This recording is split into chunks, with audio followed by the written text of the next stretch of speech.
It's really been hitting me lately, and hitting me hard, really coming home, that the status quo in the United States is the rapid descent into total lawlessness by select elite groups who are now officially above the law and who have high-tech systems of propaganda and manipulation to where the public is aware of the tyranny, but they feel like they're all alone and basically adapt to being slaves.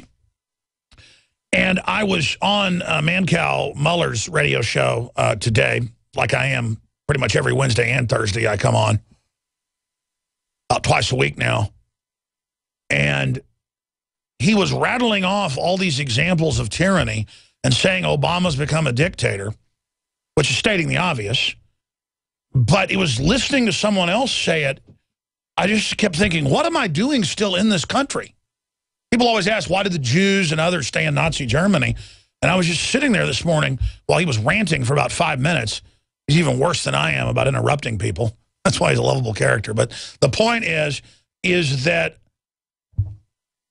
my mind was clear and calm because I wasn't on air myself. It's like you lose half your IQ once you're on air because you're having to think about the camera and the microphone and what's going on and guests that are coming up and what's happening and phone numbers and all the clutter of the news that pretty much gets in the way almost as minutia of the fact that history 100% is repeating itself and going on a trajectory that is so premeditatedly destructive that I cannot believe the establishment is consciously doing this. They have decided to be pure evil, and they have decided to just go with total authoritarianism and poisoning the food, the water. I mean, it's all real. Everything we've talked about has been wrong. And by that, it's worse than we said. We've been incredibly accurate to a point and then wrong after that about just how bad these people are and how it's all planned out at the top. And then they readjust things as they roll forward. And once you study this in depth for a long time, then it becomes absolutely clear how they're operating. And then years later, it comes out and we're totally right. So I've been totally right to a point. But then it's been so much worse than even I could imagine of the establishment.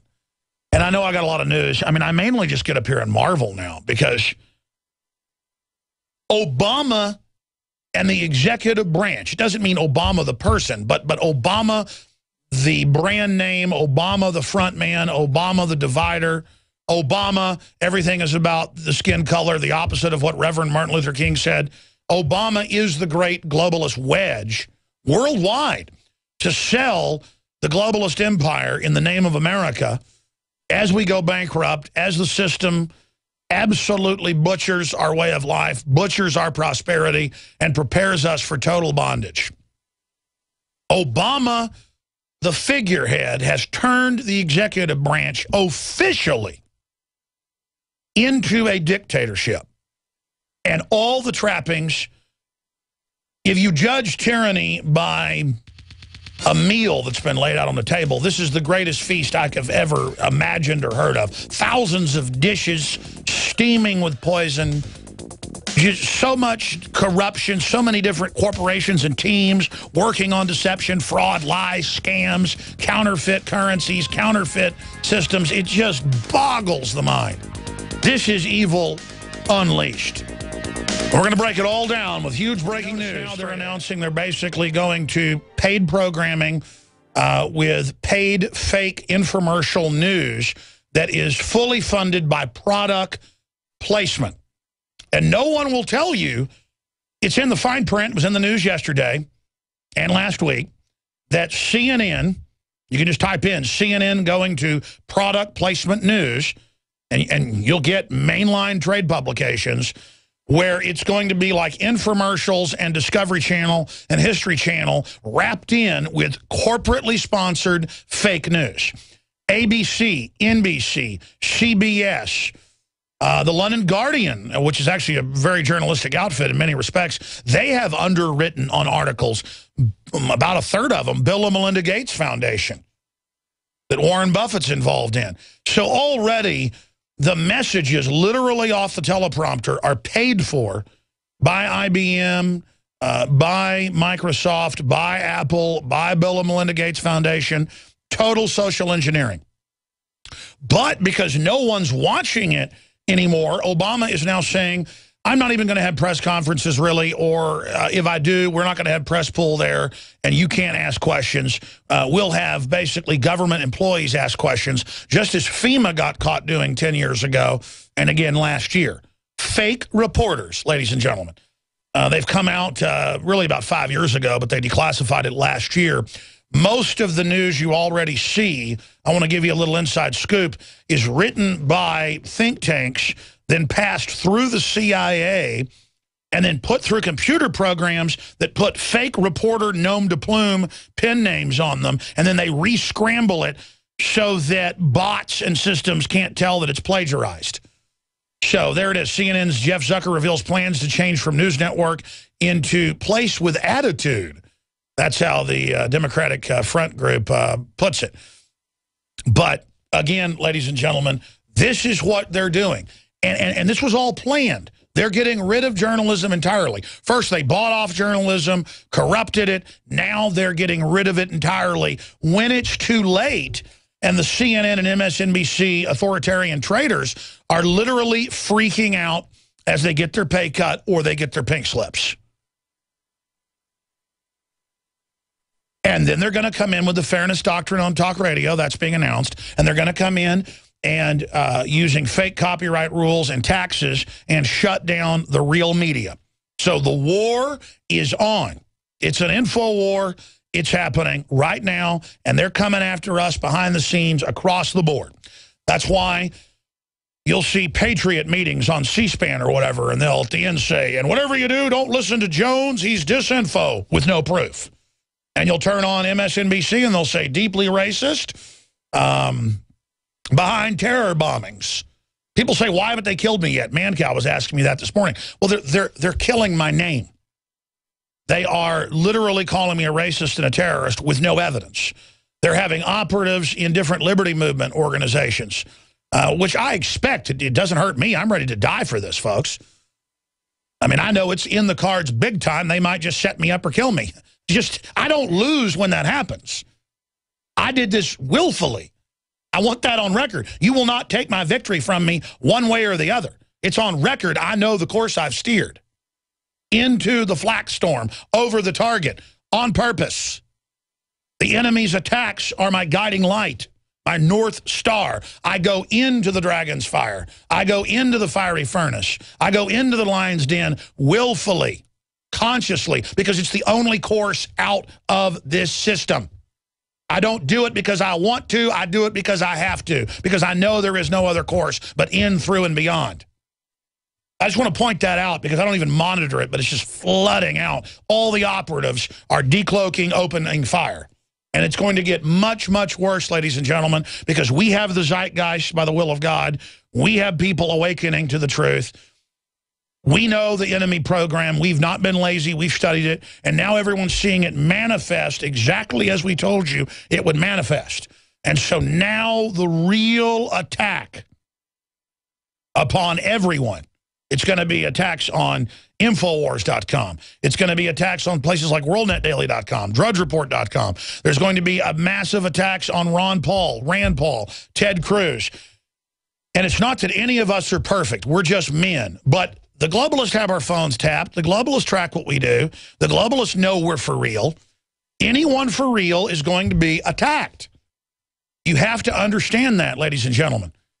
Because we're here saying Bill of Rights, Constitution, unity, restore the Republic, restore due process, restore the branches of government, restore the Republic.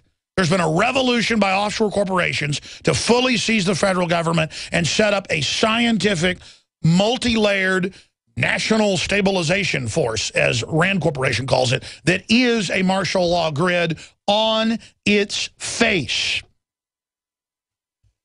They had hearings 2 days ago in Congress, and the video is up on Infowars.com right now. Michael Cannon, Cato Institute's Director of Health Policy Studies, testified before a congressional committee about the dangers of the president's legal behavior and went on to say that the president is becoming a dictator and endangering an overthrow of the government. Now, let's be clear. The power structure that funds the Republican leadership and the Democratic leadership that's trying to kill the Libertarian Tea Party because it's the only real opposition right now. The entire power structure is lined up against us, full power, open fire, blasting us right now. You understand that? As America collapses, as the police state marches out, as they shut down everything, as they devalue the dollar, as they try to open the borders completely, America is literally on fire, burning down right now. It is Alamo level, fall of the Alamo collapse, okay? You need to understand that. And we're just desperately trying to have a future for our children, just saying, Bill of Rights, Constitution, they're bankrupting us by design. And it's just, we're under total attack, okay? I'm just telling you right now, ladies and gentlemen, that's what this is. It's all lining up for spectacular wars, spectacular terrorist attacks, real and staged, spectacular political assassinations, spectacular. No one should be bored right now. I mean, what you see lining up, but see, folks never recognize history while it's happening. People look back and go, how did they put up with that? 9 times out of 10, or really about 98% of the time, really, folks have to go through this, and I grieve that we're going to have to go through this, but at least we've got to jump on them historically that people might wake up in the middle of it. Because people hardly ever wake up before the collapse. They usually wake up after or during, but if we've got such a jump on the globalists and their program, their methodology, their mindset, their program, what makes them tick, we know the enemy, and we've emergency broadcast to the military, police, and everybody. And it's not even that the military and police are goody two-shoes on average. It's that they are on the inside. They know this stuff's happening. They know I'm accurate because they're seeing it from the inside. And this program helps them break compartmentalization to see the larger picture. Then they can go verify, even give us more intel. And it's a maximizing, lensing, amplifying effect of understanding. We have the enemy program broken down. And then we can also then, once we understand it, from observing it, we can then go research the enemy, and it's always public. We observe, extrapolate the program, and then later find globalist documents that are word for word our analysis, because historically they run the same programs, only augmented with a new modern twist to it. So we know the entire game plan.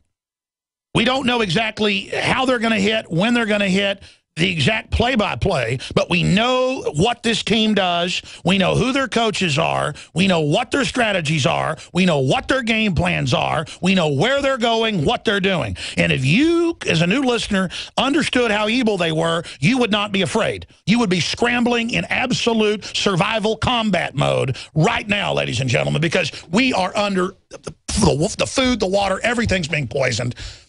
They are savaging the culture. They are trying to ruin our children. They are attacking the founders. They are attacking Christianity. They are attacking everything.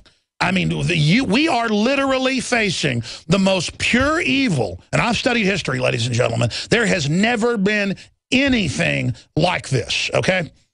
It's a lot bigger than Obama. He's just one little zit, popping up on the surface. He's just their front man. And my guts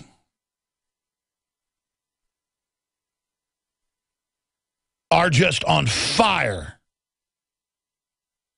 with the understanding of how real this is.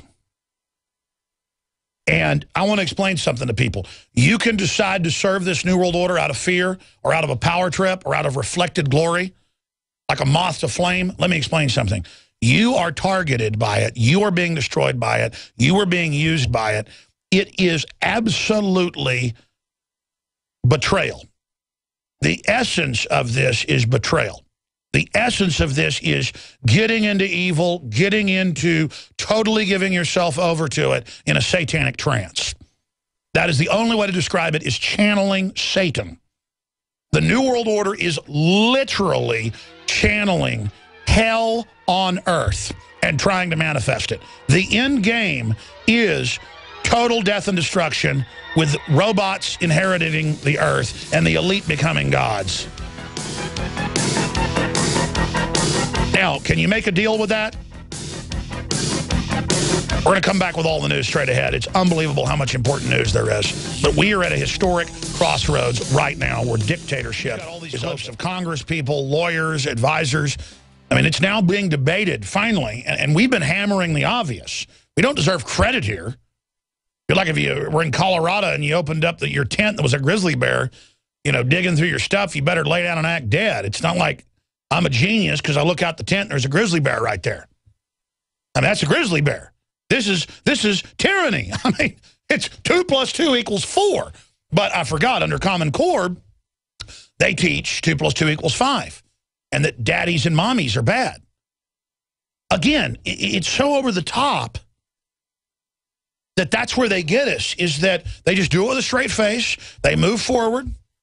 As they arm to the teeth against us, they persecute gun owners. It's happening all over the country. Legal gun owners are just being arrested everywhere, taken to jail.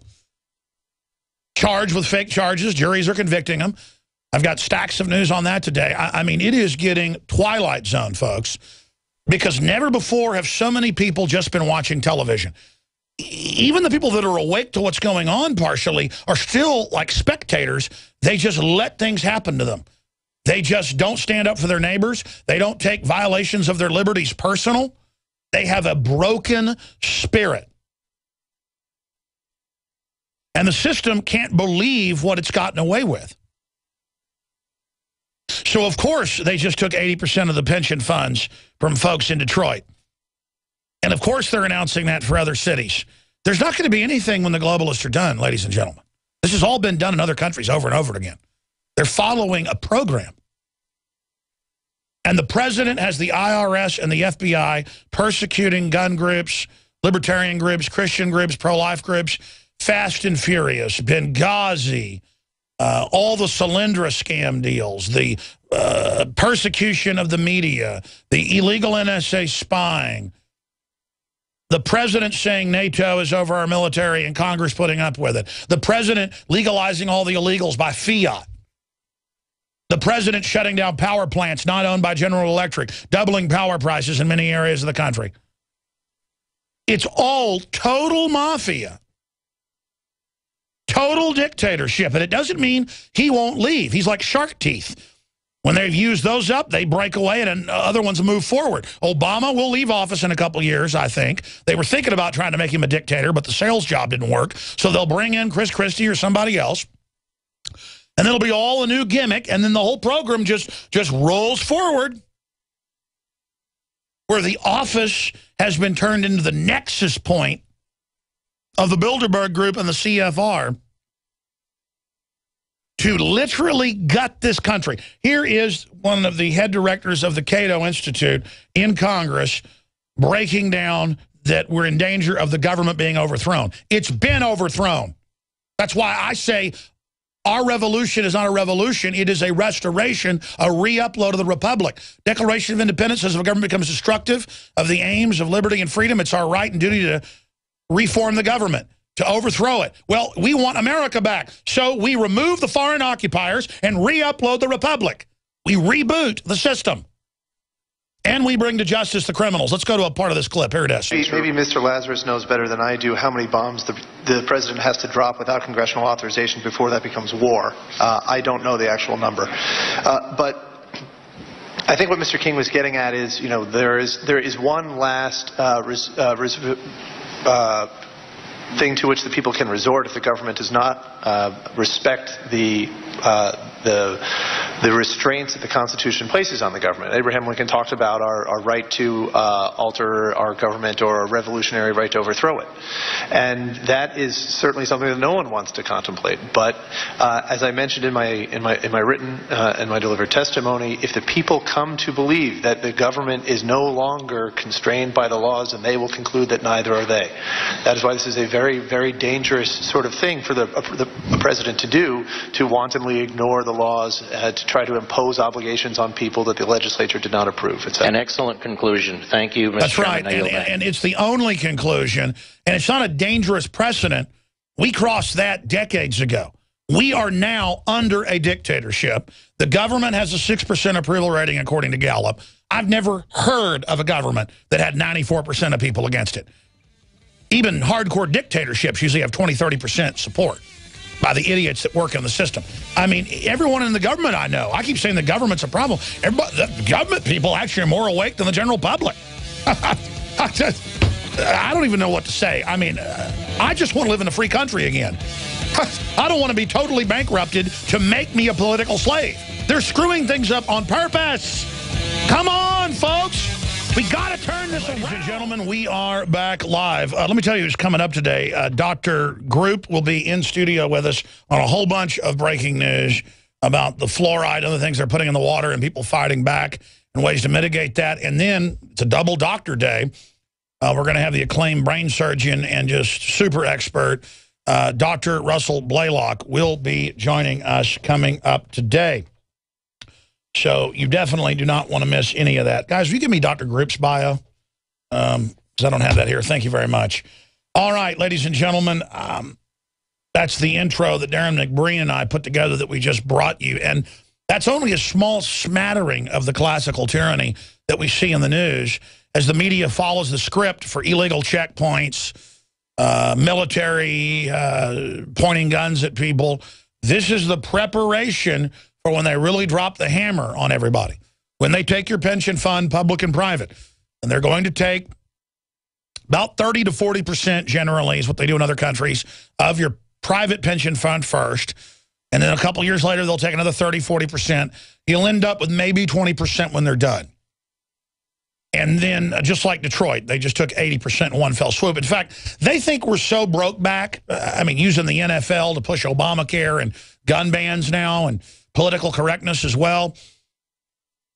They might just take everything. I mean, I don't know. I mean, other countries that fight back a little bit. So maybe I shouldn't follow what they've done in other nations. But vaporized is the headline on Infowars.com. Detroit obliterates retirement funds, 80% cuts to pensioners.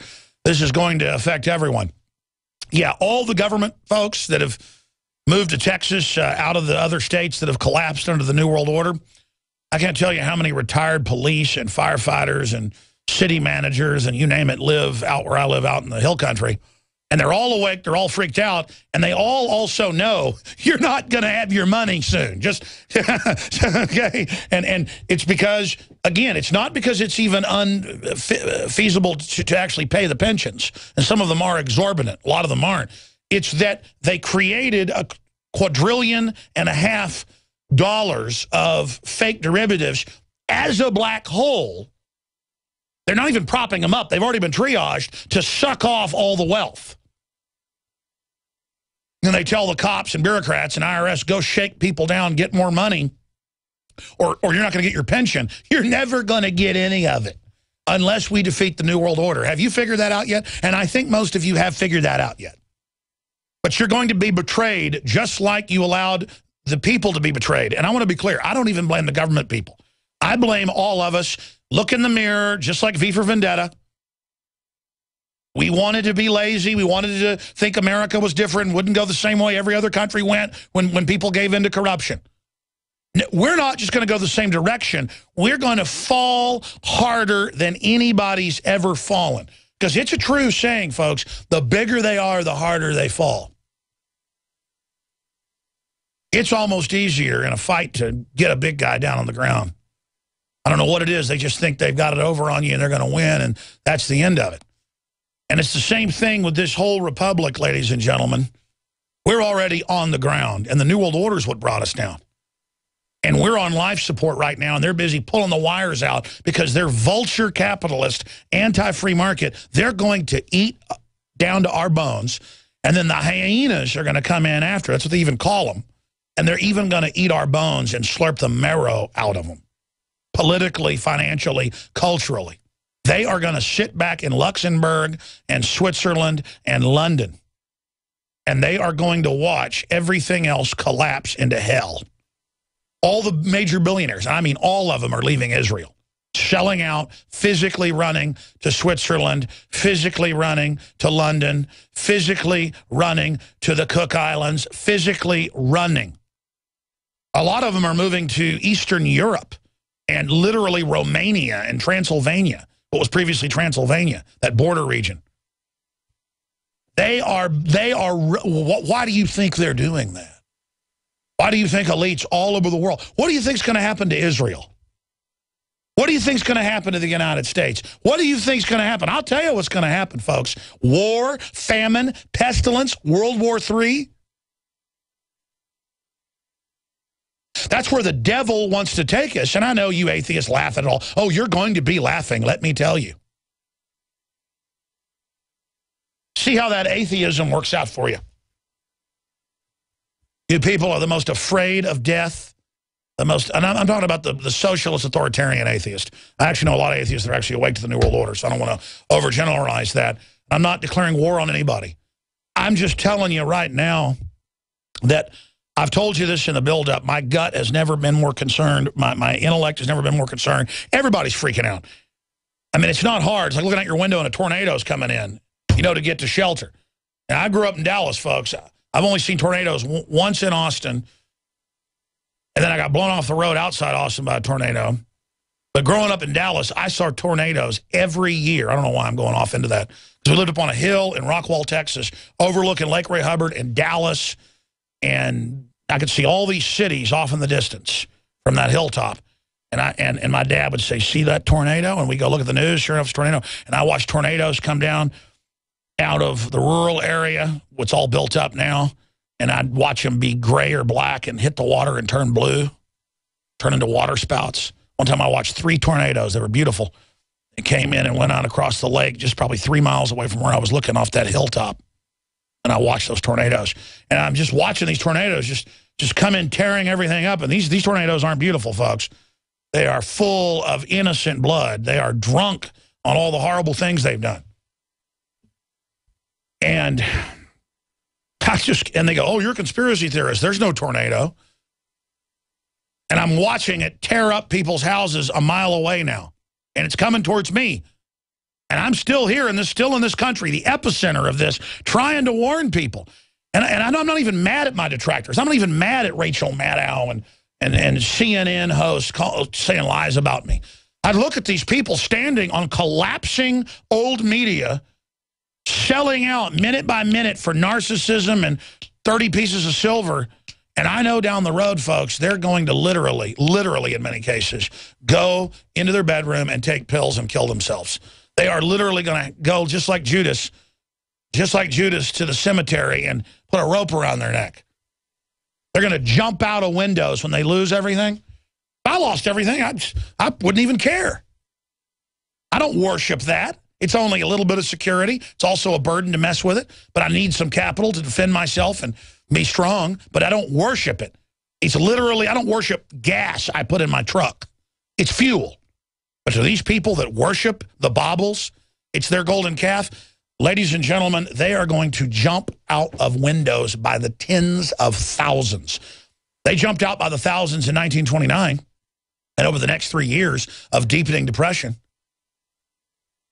when the denial was going that, oh, things are going to be okay because they'd lose their house, they'd lose their status. These people all think everything in their world is about their status, owning a bunch of stuff and dressing fancy and walking into the country club. And they're not happy to go to the country club to go play golf or go eat a good steak. They're excited strutting in front of people that they're in the biggest house in the neighborhood and they've got the biggest steak in the neighborhood and they've got the best trophy wife in the neighborhood, to impress people they don't like and don't want to be around. I'm not a peacock, ladies and gentlemen, displaying my feathers.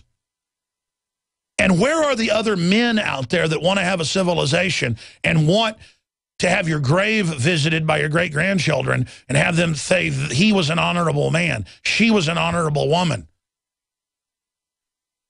You people don't have family names. You don't care about your children. You don't care about the planet. You don't care about the future. You really want to give in to evil? I got a bunch of news, but the boycott of the NFL is so essential that I'm begging everyone to boycott the NFL. Because it's being used to push an anti-American agenda. And if they can get away with this, the Obamacare, all of it, they can get away with anything. So here is my special report from InfoWars Nightly News last night, breaking this down. Because we've got to fight back in the culture war, or we're dead meat. Here it is. I have a question for you. Is there anything that American football fans will not put up with from the NFL? Throughout history, corrupt governments and tyrannical regimes have used sporting events as propaganda showcases. Ancient Rome used sporting events as a place to promote their agenda.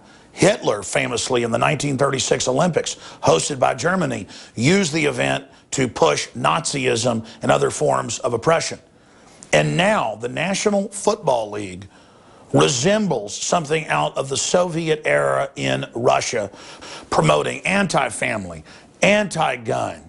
And the big question is, will Americans now put up with the National Football League pushing the nightmare that is Obamacare officially in their broadcast?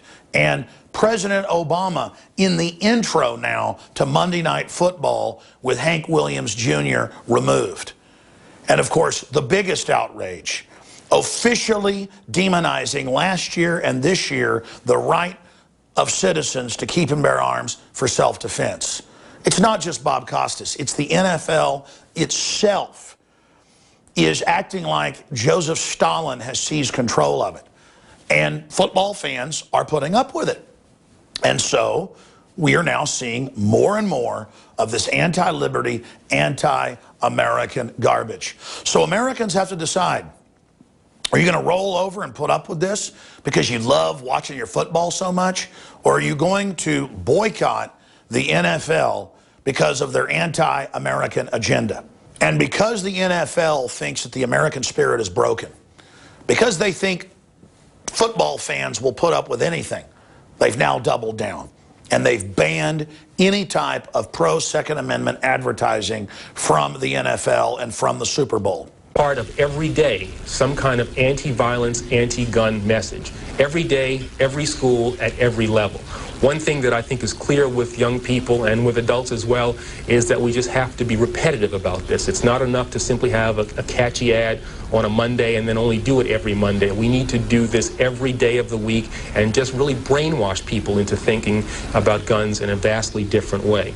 A very well-respected firearms manufacturer, Daniel Defense, produced an ad that simply shows a father driving home talking about how he wants to protect his family and how it's a basic human right.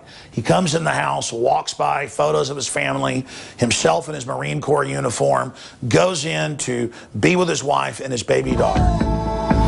And no one has the right to tell me how to defend them. And then they simply say, brought to you by Daniel Defense, and never even advertise the firearms. The reason the NFL banned the wholesome ad is because it is so wholesome, and it shows how natural and good self-defense is with firearms in the hands of the American people to protect our homes. And that's why it's been banned. That's why it's been restricted. This is a pattern of censorship where they got rid of Hank Williams Jr. because he didn't worship the president and put the president in the intro in his place. You mean when John Boehner played golf with President Obama? Oh, yeah. It'd be like Hitler playing golf with Netanyahu, okay? Okay. Not hardly. We have a war on the press now in this country. Even Democrats admit it's unprecedented. We as Americans have to come together in defense of the entire Bill of Rights, not just the Second Amendment, but the First Amendment as well, and have to send a clear message to the NFL that we're not going to put up with TSA groping us to get into the game, that we're not going to sit there and be bombarded by Obama administration messages at these gladiatorial events. And we're not going to see good, wholesome, pro-family advertising banned while they allow all this raunchy pop music garbage to be spewed at our families. The NFL is completely out of control. It is being used as a propaganda system against the American people. And if we don't have a serious boycott against the NFL and against their major sponsors, we will basically put up with anything, and the sky is the limit. There is an attack on free speech across the board, and we have to respond to it. Yahoo, Google, newspapers, TV stations, you name it, have banned gun shops advertising, have banned shooting ranges from advertising. There is a reign of terror where major banks are telling gun manufacturers and gun shops, we won't take your money, you can't have a bank account with us. This is a hardcore form of economic warfare. And now the NFL has been turned into the tip of the spear to destroy our Bill of Rights and Constitution. If the American people will not wake up, and if the sleeping giant will not send a clear message to the NFL that we are not going to be propagandized by it, then America's over, America's done. If they can take the so-called American pastime and turn it into an authoritarian bullhorn, we're done. Ladies and gentlemen, football is not the American pastime. 1776 and July 4th is about human liberty and the individual being empowered. It's not about giant, decadent, gladiatorial events that are about fame and fortune and shallow garbage. If Americans knew as much about our Bill of Rights and Constitution and about the free market and about what made this country great, if Americans knew as much about that as they did about how much some lineman can bench press, we would still be a free country.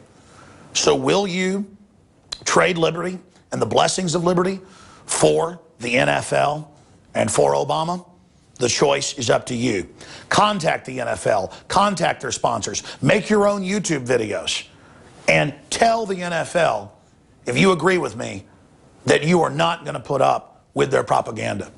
And if you think it's good that the NFL has been turned into a Soviet-style propaganda bureau, then by all means, put out your own videos in support of it. If you really want to live in North Korea, then tell us why tyranny is such a great thing. Let your voice be heard.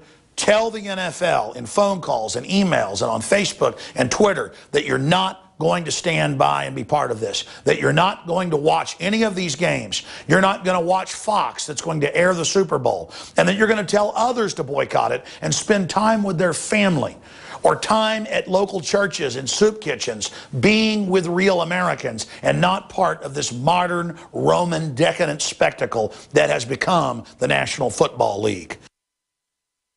Give me liberty or give me death. As for me and my family, we are going to 100% boycott the NFL for the next couple years until they change their tune and apologize and promise to stop brainwashing the American people. All right, folks, there's the report. We skipped that network break because that message is so important.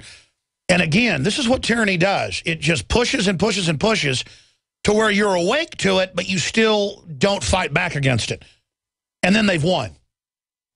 It is so incredibly essential right now, more than ever, that when your friends want you to go out to a local restaurant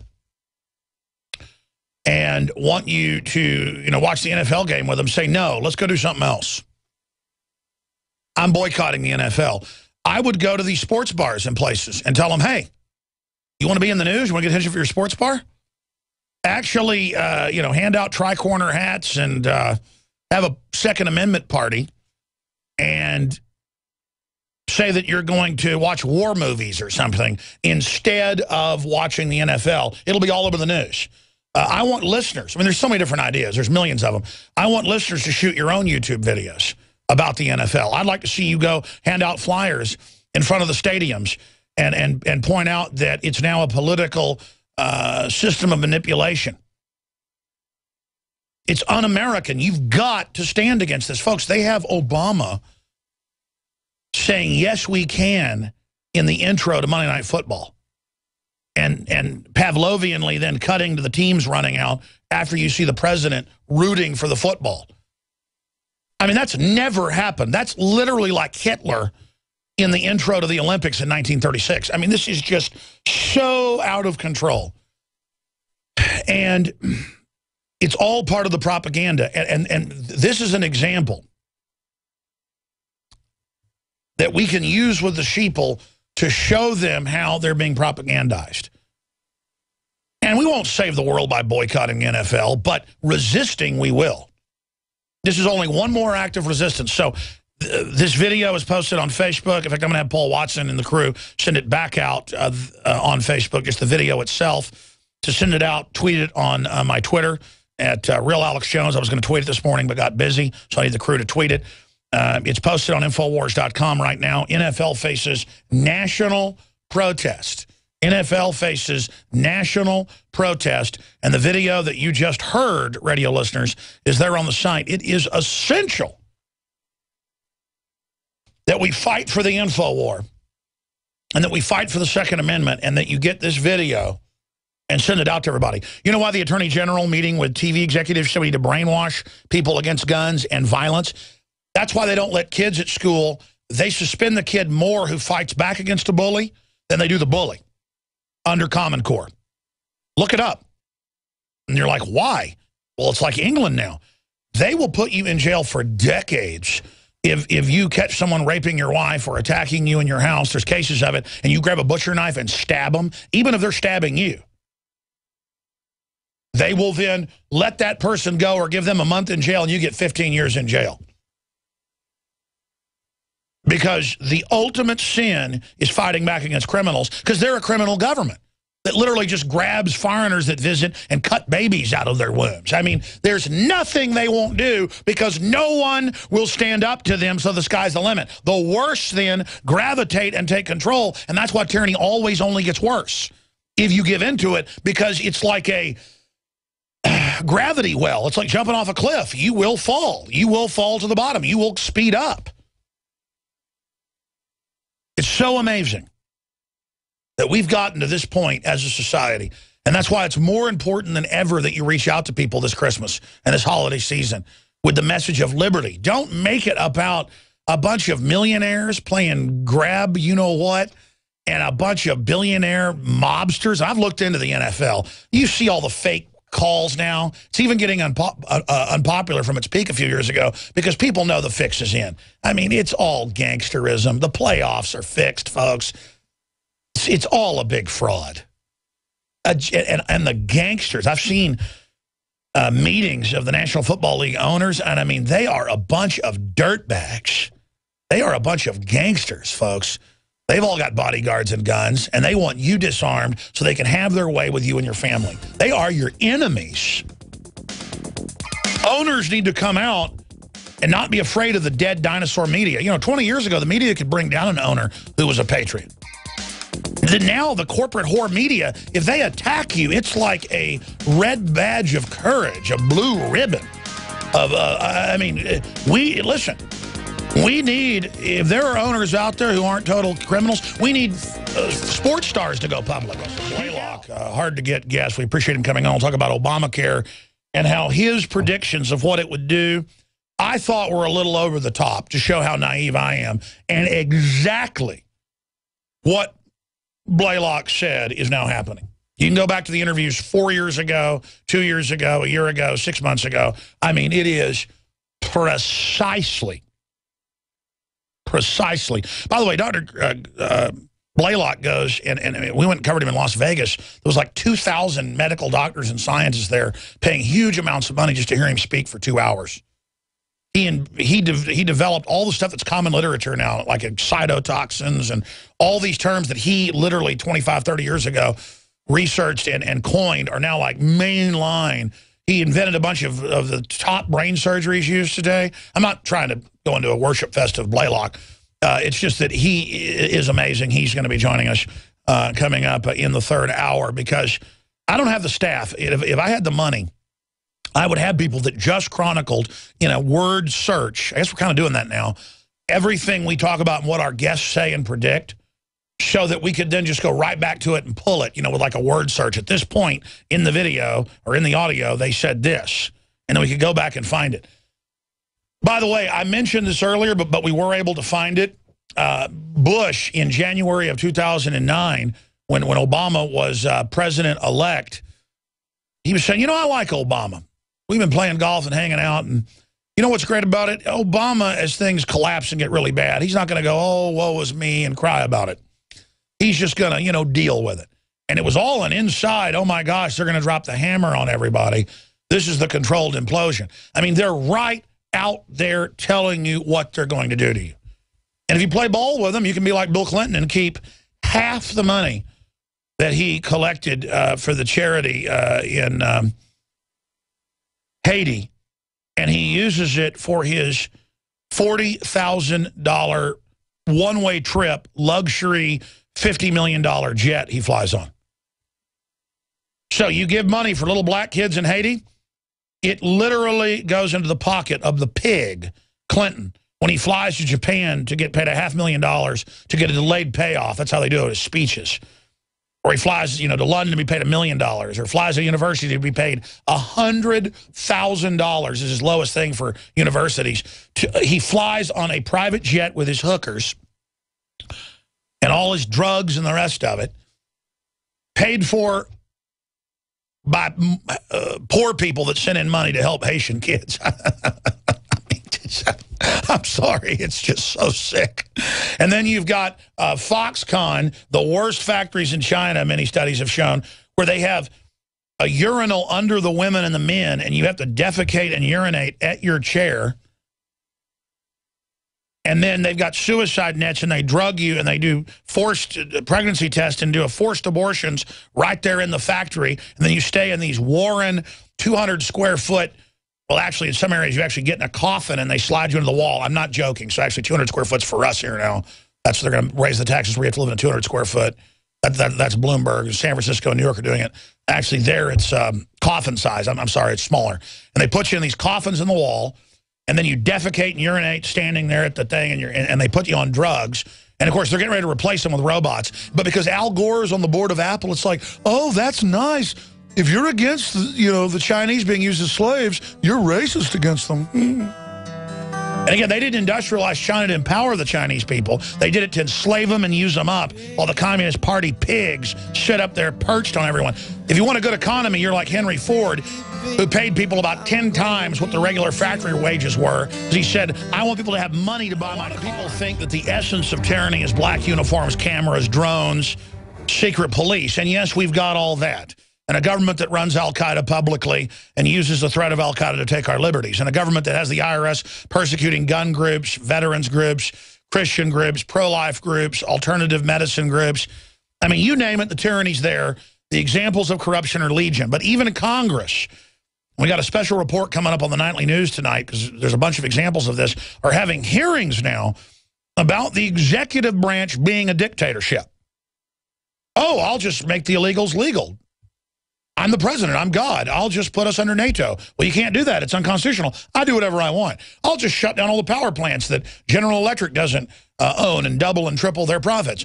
I'll just put carbon taxes in a regulation about microwaves that isn't even law, and then put carbon tax on everybody's carbon expenditure. Obama did that this year. And it's just now added to your bill.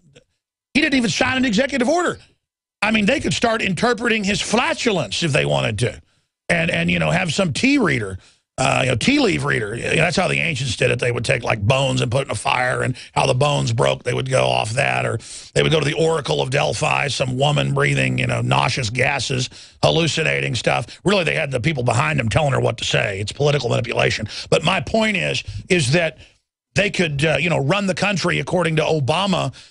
Going out and looking at a butchered bull every morning and reading its intestines. That's what the Romans would do. I mean, it literally God emperor type stuff has begun. And Congress, I played a clip earlier, is having hearings going, well, actually, the precedent's been set for the executive to be a dictator. And now suddenly everything's executive. Exactly. We're now going into a dictatorship. And let me show you a headline up at drudgereport.com right now. No one says it like Drudge does.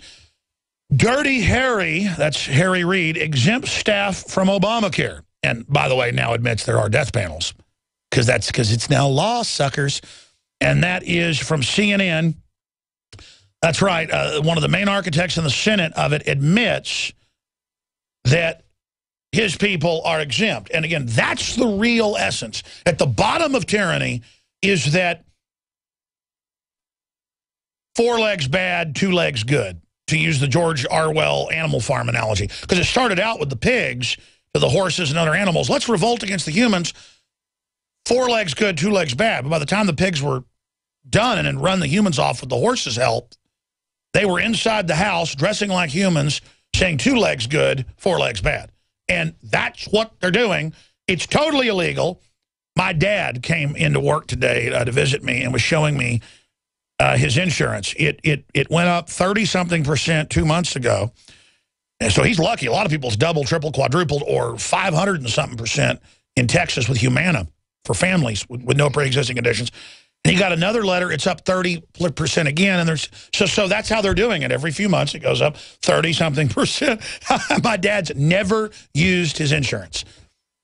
For whatever reason, I learned this from him. I don't know why he does it, but I guess you think he keeps your insurance down. When he goes to the doctor once in a while for a checkup, he just pays cash.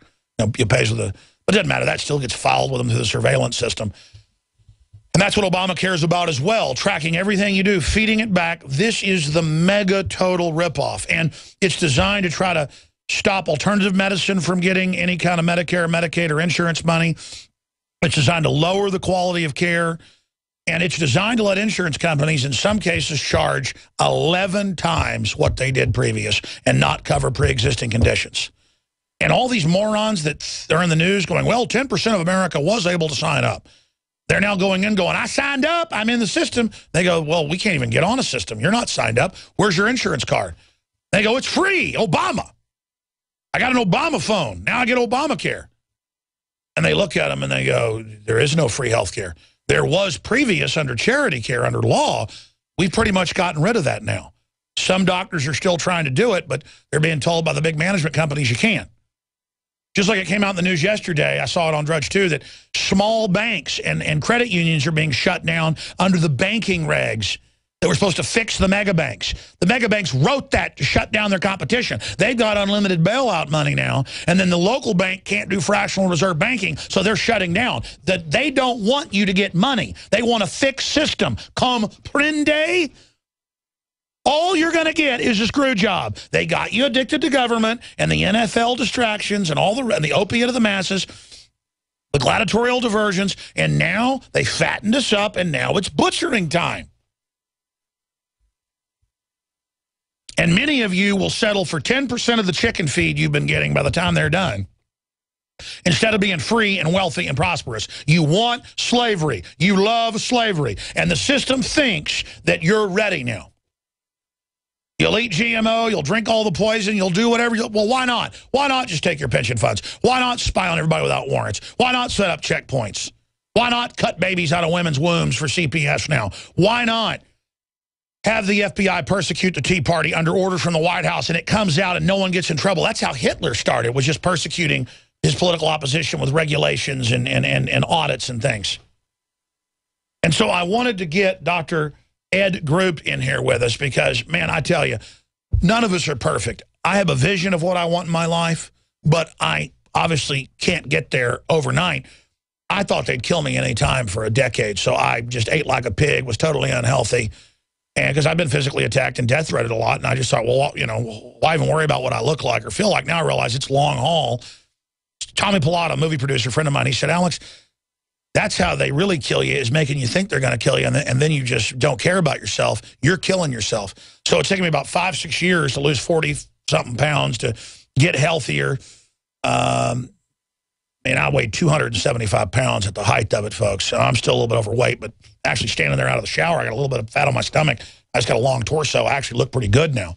I don't look that good on TV. It puts weight on you. But the point is that my brain works so much better. And I've gotten into supplementation and tried to research it the last 3-4 years in this process of detoxing, trying to get my life straight. And I finally found Dr. Group and the things he was doing. And I learned stuff from him that I didn't hear from anybody else that has just been absolutely miraculous. Like, he helped us develop this only form. It's the only form. It's totally proprietary of nascent iodine that that is totally bioavailable and absorbed by the body, not bound. And other iodine's great as well. I mean, it's just this is the best stuff from my research. And, of course, that helps us fund our operation as well, InfoWarsLife.com. But I wanted to get him in here to talk about this big stack of news where Harvard now admits fluoride decreases IQ. Areas in Germany, the Netherlands, all over are removing fluoride, so good news. And then we're going to get into some other systems of detox with him as well, because the real revolution here is that they're targeting our bodies so that we're so poisoned that we can't even get upset or motivated to resist them. So the revolution starts with our bodies. It starts with getting our kids out of the public schools. It starts with decoupling from the system, not caring what Hollywood and the media say, and that's happening. Congress has a 6% approval rating. The mainstream media is dying, but we've got to go all the way and not just leave Babylon, not just come out of Egypt, but actually build a new promised land. And there is no silver bullet, but there's a process. And Dr. Ed Group joins us here today in studio, advisor to InfoWarsHealth.com, InfoWarsLife.com, and, of course, InfoWars.com. And he's here with us today. You've heard my rant about Obamacare and how the government and the corporations are exempt. I mean, is that not the ultimate form of discrimination? Of course they're screaming racism all day, if you love liberty, as a distraction, because they're actually cheating all of us that aren't on the inside group. That's been going on for a long time when they started putting fluoride in the water and everything else and poisoning the air and poisoning the food. But today, you know, if you look at the combination of chemicals that we're exposed to every day, I mean, fluoride is so toxic. I mean, the hydrofluorosilicic acid that they put in the water supply. And if you have a hard time saying that, you just automatically know it's a poison. I mean, it's almost as poisonous as arsenic. So what I try to do is tell people it's everywhere. I mean, if you go to Starbucks and get some coffee, you're drinking fluoride. If you drink beer, you're drinking fluoride. Wine, all the food that you make, the bread that you eat, all of it has to be made with water, right? I mean, the water that you're spraying on your yard, your organic garden. Plus, they add it. They add it to the bread.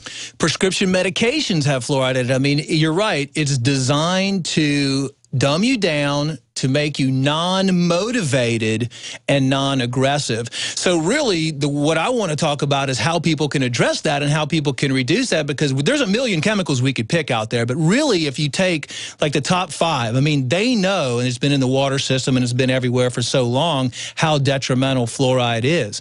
It wasn't until, like, for example, if you stick your hand in hydrofluorosilicic acid, you will die just because you came in contact with it. That's how poisonous it is. You can't breathe the gases. So it was funny that Anthony Gucciardi mentioned in late 2012, you know, well, what is out there? I mean, what can you develop a product that will get rid of fluoride inside the system? And I was like, you know what, that's a great idea. That's right, it's Gucciardi that came up with it. Yeah, so I said, you know, I've got about a 2-year waiting list for product development, but I was like, wait a second, if you can address the main chemical that's dumbing people down, you know, reducing the IQs of children, you know, the list goes on, and you've talked about it for years and years. What if we could develop a product that would actually help the body detoxify fluoride? And, you know, with the Survival Shield, with the iodine product that we came up with, that's great because the iodine saturates the thyroid and it doesn't let the fluoride in.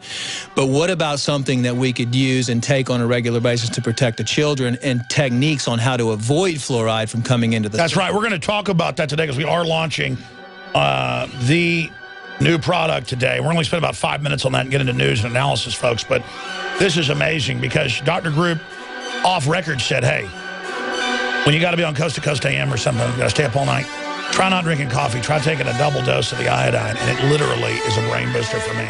I saw a whole bunch of them. So they're passing federal mandates of money to the states where the state doesn't get the federal money that's really state money, citizen money, if they don't fluoridate. So they're passing laws that the water's got to be fluoridated and public schools have to have it, when for 7 years the American Dental Association and Medical Association have said under 5 don't drink it. And I've had arguments with doctors that don't know that, and they look it up and they go, oh my God, no one told me this. So we forced them to say don't drink it. And the scientists at the FDA have gone public, God bless them, again, that's an example of good people in government, in 2000 and again in 2009, 90+% of them signed official deals, could have been fired, and said take it out, it's giving people cancer, thyroid, IQ, and they said no. So here's the deal, folks.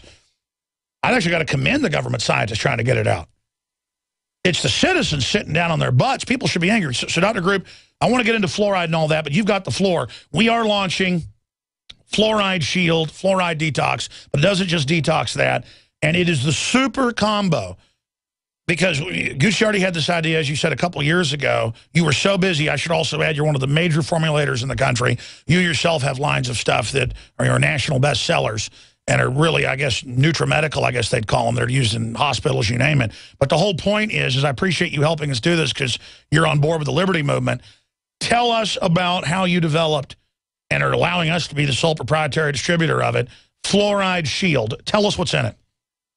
First of all, just an incredible idea, and so I really wanted to put a lot of effort into it and spend a lot of time researching it because ultimately I want to help everybody out just like you. And by the way, you couldn't get one of the agreements, ingredients for about 6 months, and this all got held up, and I said, just take it out. You said, no, I will not put it out unless it's, I'm sorry, go ahead. No, it's exactly what it was, and the ingredient was shilajit, and it actually is a black mass. It's an organic mass that grows out of the mountains in the Himalayas. So they actually have to go up there and harvest it at a certain time of the year. It's like a black ooze, and they harvest it, and it's very high in minerals. And it's been used in Ayurvedic for thousands and thousands of years. It's a miraculous healing compound, but it's high in fulvic acid and has the ability to help chelate and pull metals and toxic compounds out of the system. So that was one of the main ingredients. And by the way, these ingredients are hard to get. I've got organic fulvic acid in there.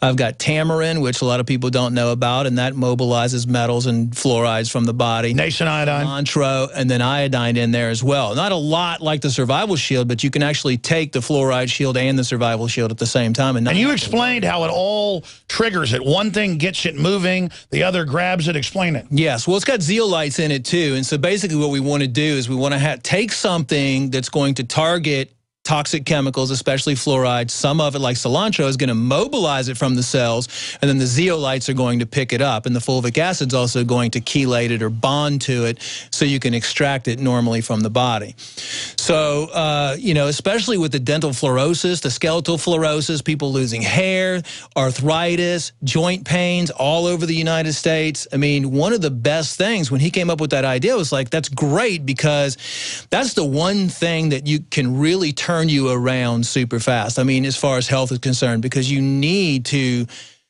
be able to understand and have mental clarity if you want to fight against the opposition, if you want to fight against everything else, and if you want, especially with the Obamacare situation right now, people need to start taking responsibility for their own health. They need to start cleaning their body. They need to start detoxifying, and they need to be aware of the things that they're putting in their system. And you warned us on air, and you warned me, because I took it for several months, just the proprietary nascent iodine before we actually bottled it and put it out, that get ready, you may start detoxing. And I felt a few weeks into it kind of sick for a while, a little bit, but then it passed, like you said, and then you said, look, I'm not going to say a bunch of this on air, but just wait what it does to your clarity.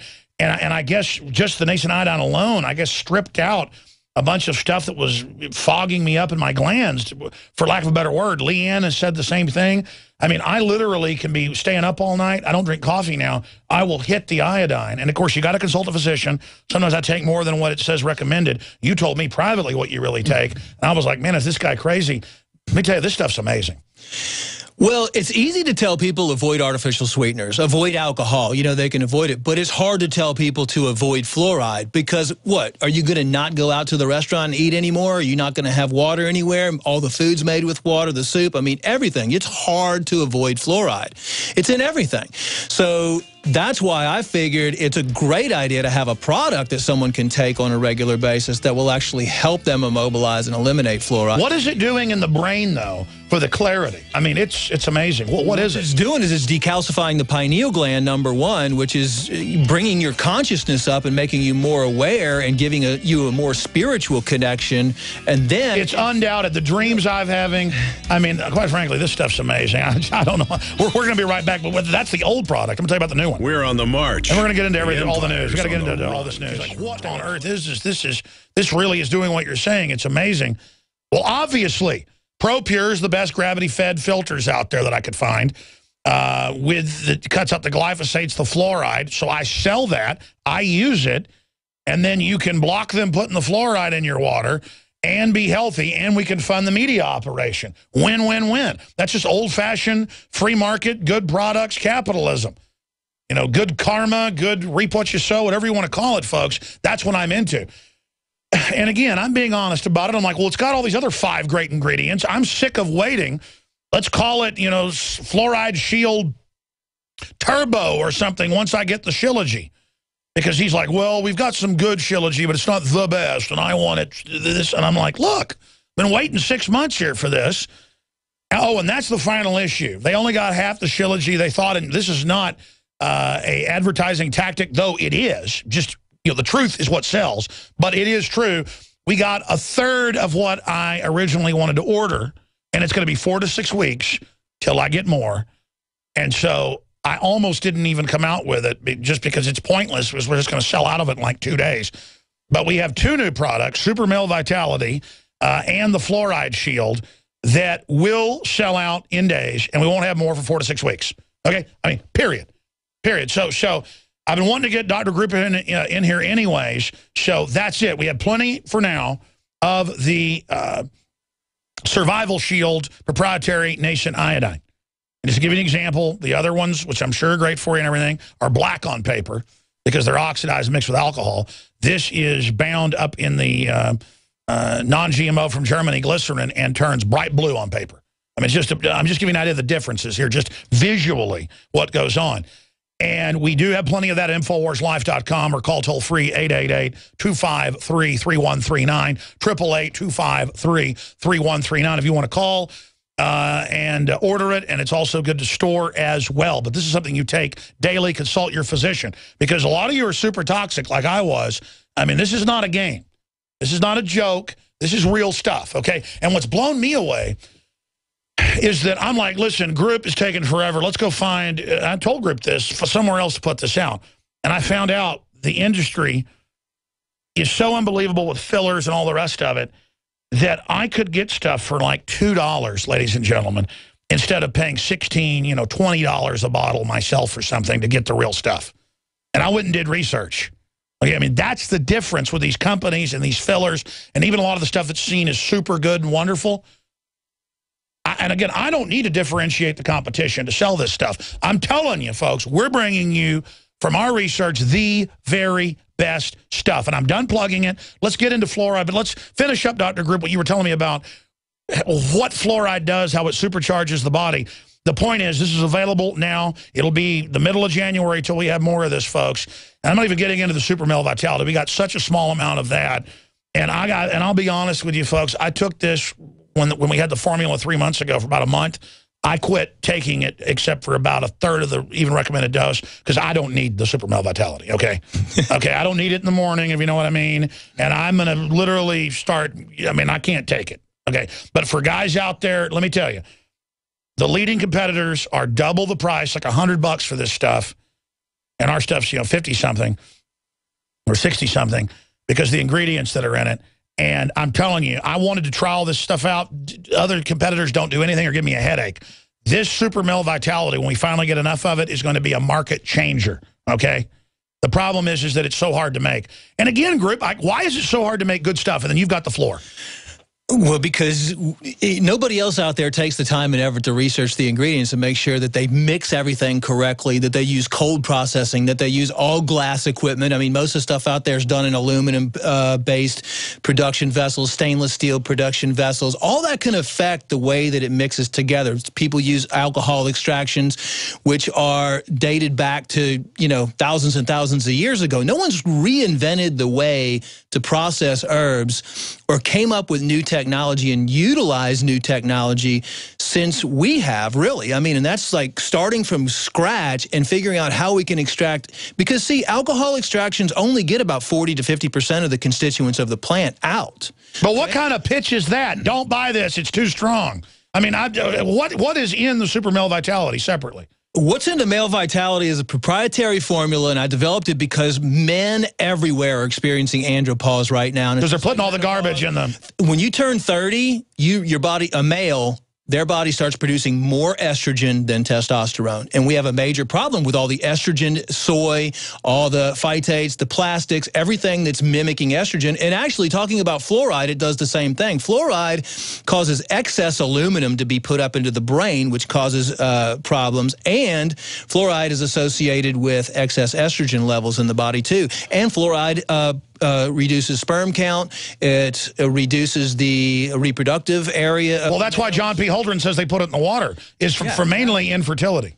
To make you infertile, yeah. And what we have now is we have two girls being born for every one male. So they're trying to reduce the amount of males with the fluoride and all the other stuff. Unbelievable. So with the male vitality, that was designed to bring you back to when you were a teenager again, bring you back to where you're 18, regulate and normalize your hormone levels, growth hormone. Why can't I handle it? Well, you're already like a dominant, testosterone male. I mean, this is you're only 39 too. So anytime after 40, as your levels continue to go, and plus you're avoiding the estrogens. And I was about to say, and I've been exercising. I mean, I still take it sometimes, like in the morning if I'm tired or don't want to work out or something. It's just that I did get crazed in about 3 weeks on this. Well, you have to look at your personality, and you have to look at what, if you're having fatigue, if you're having extra weight gain like males do around the trunk area, if you're eating a crappy diet with all kinds of estrogens and stuff like that, and you're having, sexual dysfunction, which look at all the men on Viagra and everything these days. And again, I just want to say, folks, well, just get the male vitality. It's going to sell itself. Wait till people try this. And put it this way, it makes you feel like you're 16 or 17 again. And it gives you that energy boost. No, I'm just saying I take a lot less of it. You were telling me, but also we're going to come up with a female version, but quite frankly, you were saying women that does the same thing for women. I've had women call my office and basically say, what are you giving to my husband? And do you have some for me? Because it's completely changed their relationship. I mean, they're able to have sexual relations again. They're balanced out. I mean, the guy is confident about himself because he's gaining muscle. He's losing that extra fat. He feels young again. And it's all about, with health, health really is giving you self-confidence. I mean, when you look in the mirror and you look good and you look healthy, then you're self-confident when you go out into the world. When you look in the mirror and you don't look good and you feel bad and you're hungover or anything like that, you don't have that self-confidence for that day. You don't have that drive and that passion to go out into the world and accomplish what you want to accomplish. And that's why I want to help people detox the fluoride. And really, with fluoride, it affects babies and affects children and affects older people even worse. And, especially with children and mixing the fluoridated water in with their baby formulas, I mean, they get 400 times the amount, or at least. We did this with Natural News editor, naturalnews.com, Mike Adams, where he brought in the leading, a few years ago, we should do this again, leading baby formulas. They were like 75% sugar and high fructose corn syrup. I mean, no wonder. I mean, I've seen the studies where kids that drink formula have smaller brains. Exactly, exactly. I mean, you're meant to be getting fat right from your mama. And the tests that have come back when they tested breast milk have shown very, very, very low fluoride levels in there. But when you put water and you bathe the children in fluoridated water and you're around it all the time, then you're going to have all those endocrine disruptions. And you were telling me what fluoride does to other things, like how it supercharges the uptake of aluminum? Yeah, it supercharges the uptake of aluminum. It causes damage to the liver, causes damage to the brain, causes damage to the kidneys. It reduces IQ, like we talked about. It gives you that brain fog. It reduces, it can cause skin rashes. People that have skin rashes can be fluoride sensitive. The list goes on and on and on and on, but it's just the fact that it chronically suppresses the immune system too. And that way you can't activate your own body self-healing mechanism, which we've talked about a bunch of times. It's all about reducing your chemical exposure and cleansing your system on a regular basis. Cleaning the air, cleaning the water. But the thing is, even though people have water filtration systems and restaurants sometimes have water filtration systems, it's not going to get the fluoride out. I mean, they're just carbon-based systems. You have to have specialized either distillation systems, which is why we use in the production of our products triple distilled water. It doesn't get any cleaner than that. And then we mix that in a certain percentage with glycerin, and then we use that as an extraction medium for the herbs or whatever we're extracting. What is happening, because when we sold out of it, I looked at it carrying other so-called nascent iodine, and we just couldn't sell it because it tasted so bad. And also, Well, I mean, why? It tastes and looks like it's oxidizing. What's happening with iodine that's put in with alcohol that makes it black instead of shiny, pretty blue on paper? I mean, you know, we've tested multiple different types of iodine by different manufacturers, and we're getting different results across the board. First of all, it's in ethyl alcohol. In ethyl alcohol, it might be genetically modified, it might not, but alcohol is definitely a toxin to the body. That's the number one reason why I don't like alcohol extractions. Number two is you're not able to extract or bond the substances into the matrix like you are with glycerin. Vegetable glycerin is what I'm talking about. We would never use animal products, but with the glycerin, you can actually hold the iodine in the matrix, and then when you release it, it should turn a purplish color. That means that you're releasing free iodine onto whatever you want to release it onto. So basically with the alcohol-based tinctures, number one, they taste really, really bad. We don't know what the microgram dose is in some of them. They're all different, and they're really hard to give to children or even pets. Look, I mean, you have dogs and cats right now. Practically every dog and cat that's raised on a human diet, because people give their dog food and the contaminated GMO dog food, which is full of chemicals and toxic metals and all that stuff to their pets, and then their pets eat the crappy food they eat. Dogs and cats are having hypothyroidism and hyperthyroidism just like humans. You can't give the alcohol-based product to pets because pets... But I just want to be clear. This is such a giant country, giant world. We're not in competition with folks with other thyroid, type deals and iodine. I think it's great. Get it from, the quality gourmet salts that have it. Get it from other nascent iodines, whatever. My point is we're explaining why this system is glycerin-based. Right, and I'm a big supporter. I mean, it doesn't really, it's just like if you want to drive a car. Do you want to drive a Bentley or do you want to drive like a little Volkswagen or something like that? Or, it's a matter of looking at... But if people can't afford, it's double the strength at half the price leading competitors, our survival shield or our fluoride shield, it's in the big 2-ounce bottle, by the way,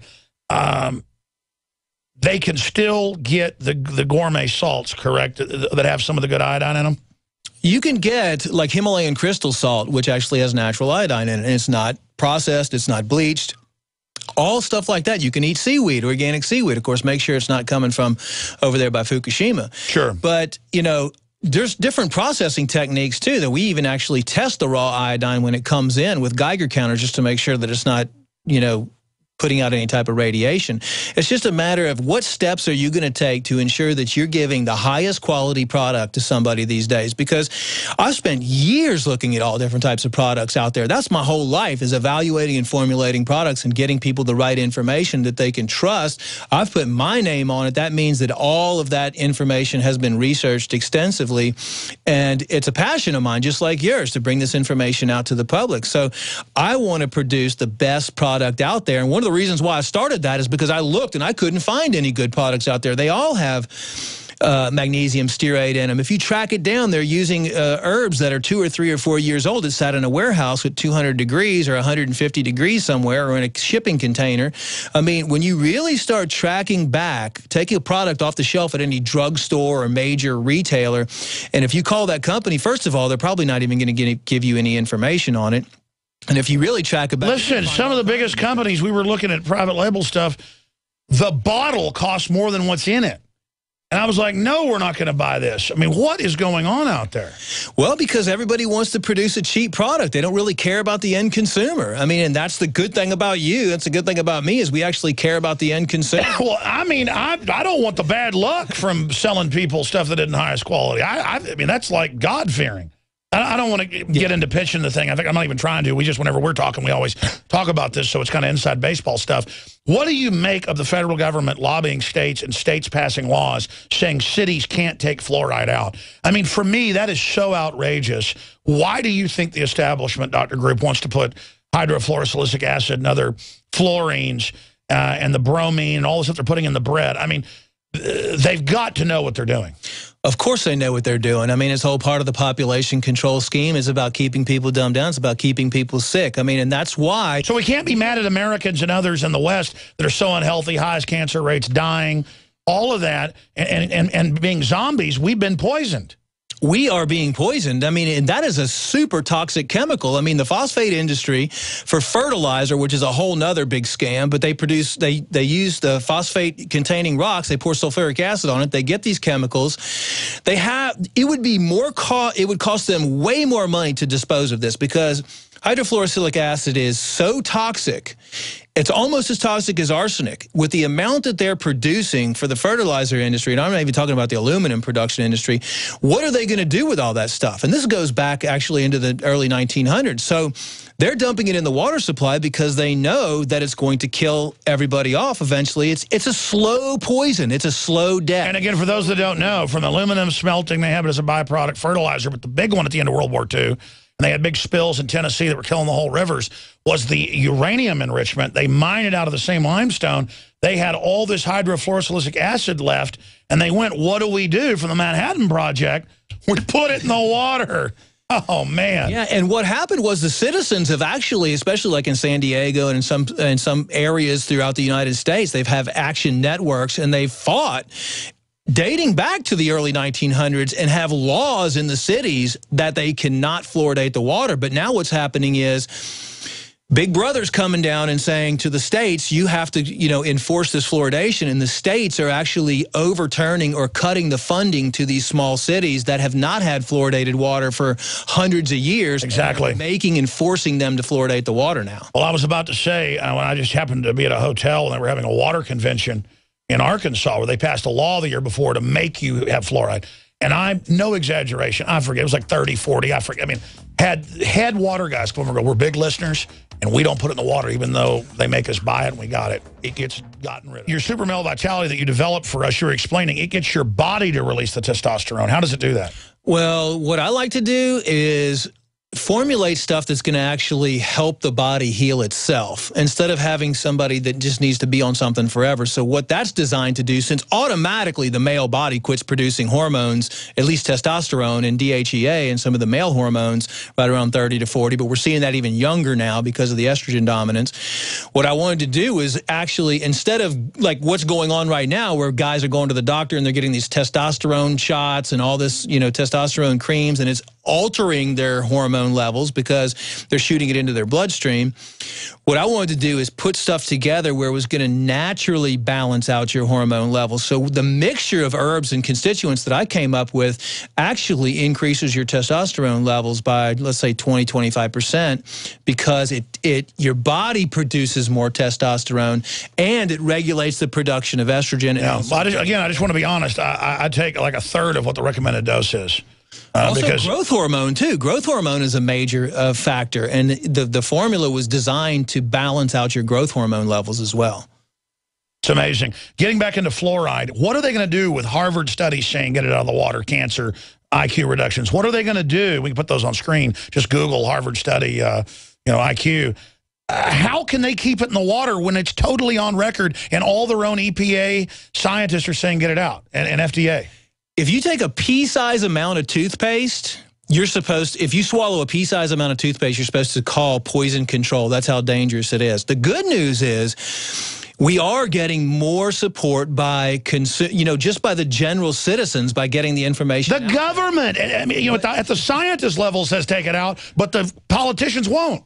Well, that's just because that's how the system works. I mean, they're not going to take it out because they know they don't want a bunch of healthy people around. I mean, hopefully, there is more science leading to the damaging effects of fluoride every single day, which is a good thing. And hopefully in our lifetime, hopefully in the next few years, we can completely get it out. I mean, look at all the other countries that don't even fluoridate their water. Or pulling it. Germany, England, they're pulling it.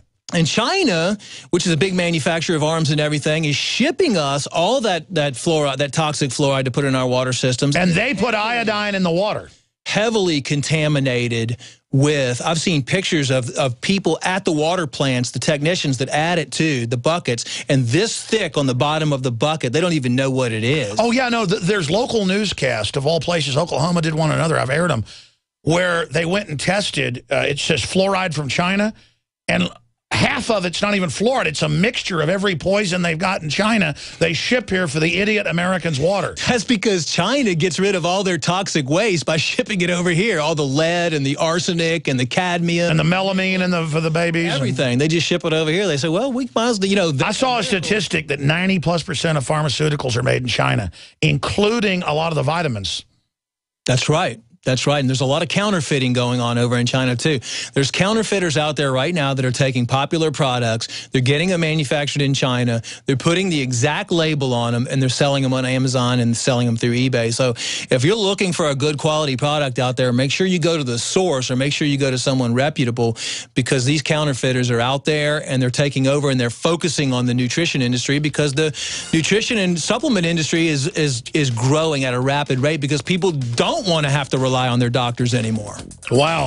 All right, InfoWarsLife.com, or call toll-free to get your Survival Shield, your Fluoride Shield, or your Super Male Vitality.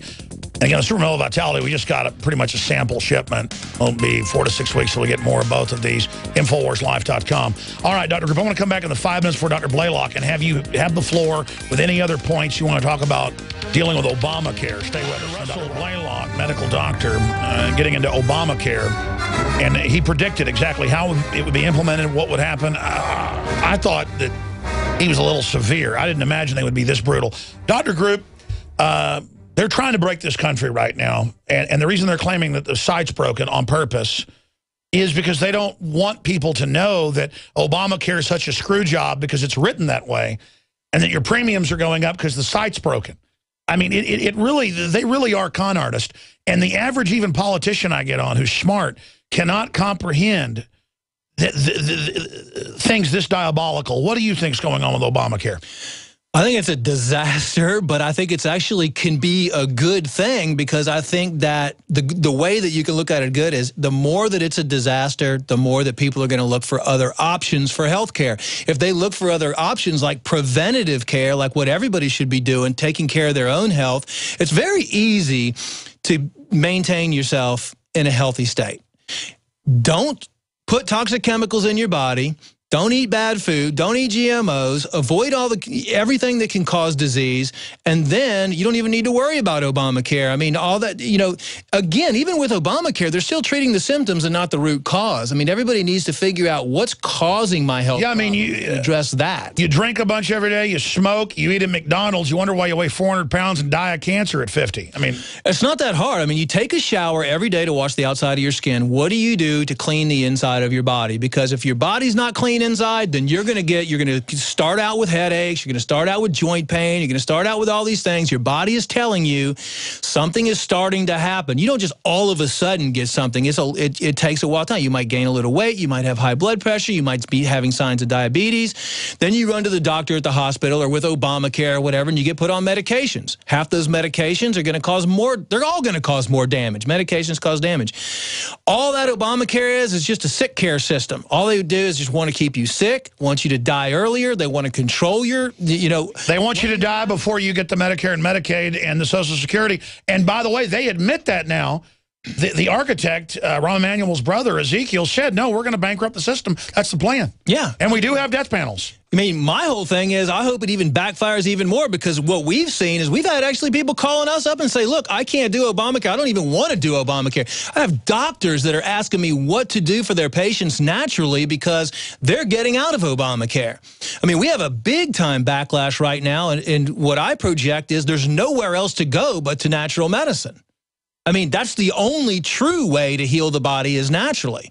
You're not going to go anywhere, and you're not going to get better in the Obamacare system. Look what the healthcare system has done to this point. We have more diabetes, more heart disease, more cancer, everything exponentially. Absolutely. In fact, for Blaylock, guys, will you find the Ezekiel Emanuel deal?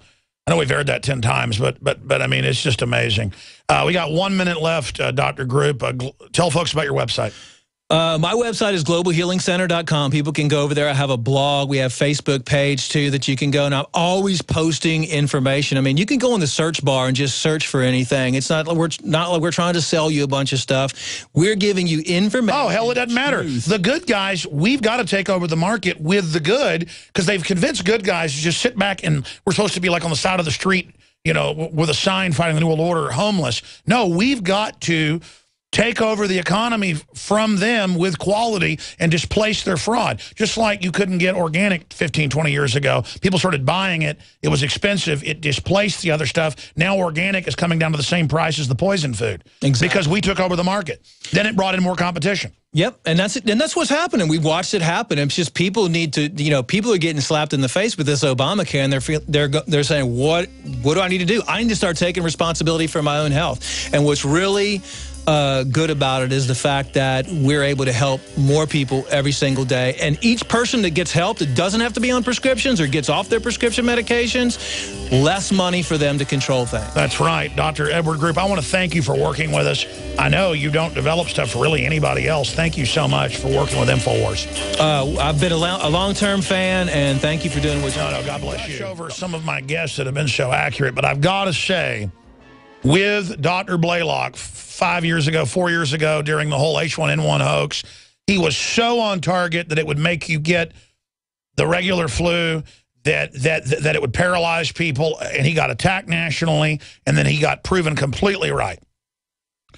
He just has a lot of courage, and he travels the world speaking to groups of scientists and medical doctors. He is a retired board-certified neurosurgeon and, of course, professor who taught brain surgery, and he invented many forms of brain surgery and procedures. So he's a brain surgeon. You got the term. Hey, I'm no brain surgeon, but I know, Obama's a liar. But, I mean, he is a brain surgeon. And, my dad is a dentist and oral surgeon and managed 22 clinics and then helped manage nationally for another medical firm. And he was telling me the same stuff the last few years that Blaylock was. And my dad did get out of medical management 2 months ago. In fact, the week of Obamacare. He said they are criminally trying to wreck it. They have come to us and said, play ball with Obama and do what we say, and you can do whatever you want. And with certain HMO and insurance companies, my dad said, this is mafia. And my dad, and I'm 40 in 2 months, folks. My dad's only like 63. My dad could have kept working for another decade. He's in great shape and loves working. He said, I'm not going to be involved in something where they can put me in jail anytime. He had to testify at the legislature. They were going into other medical groups that he didn't work for, but he had to go and defend them, and literally arresting heads of the companies and stuff for a T not being crossed, and shutting down healthcare chains, non-dental medical stuff, criminally wrecking it. And Dr. Blaylock, 6 years ago when Obama was running, 4 years ago, 3 years ago when they passed Obamacare, 6 months ago on the show, he was saying stuff so horrible about it. And I did scan over the bill and the 10,000 pages of writers, and I knew it was there. But he was saying stuff so horrible that I thought maybe it's not that bad, because how will they get away with it? Everything he said came true, is coming true, and now he's going to tell you, because he told us then, what was going to come up next. And, folks, I don't have the staff to do this. You've got to go pull up Dr. Russell Blaylock, Alex Jones, search it in YouTube. You'll get him 6 months ago, a year ago, 3 years ago, 4 years ago, 6 years ago, saying their plan. Because he's read all their books. He's followed how socialist health care is rolled out with the fascist above it. And he is now here to break down their plan. He said it's not going to work. It's going to wreck everything. It's going to double, triple prices. And then they're going to claim it's just, I mean, he literally knows more than anybody I've talked to about Obamacare. Okay, so he's got the floor for the next 50 minutes. That's a long intro.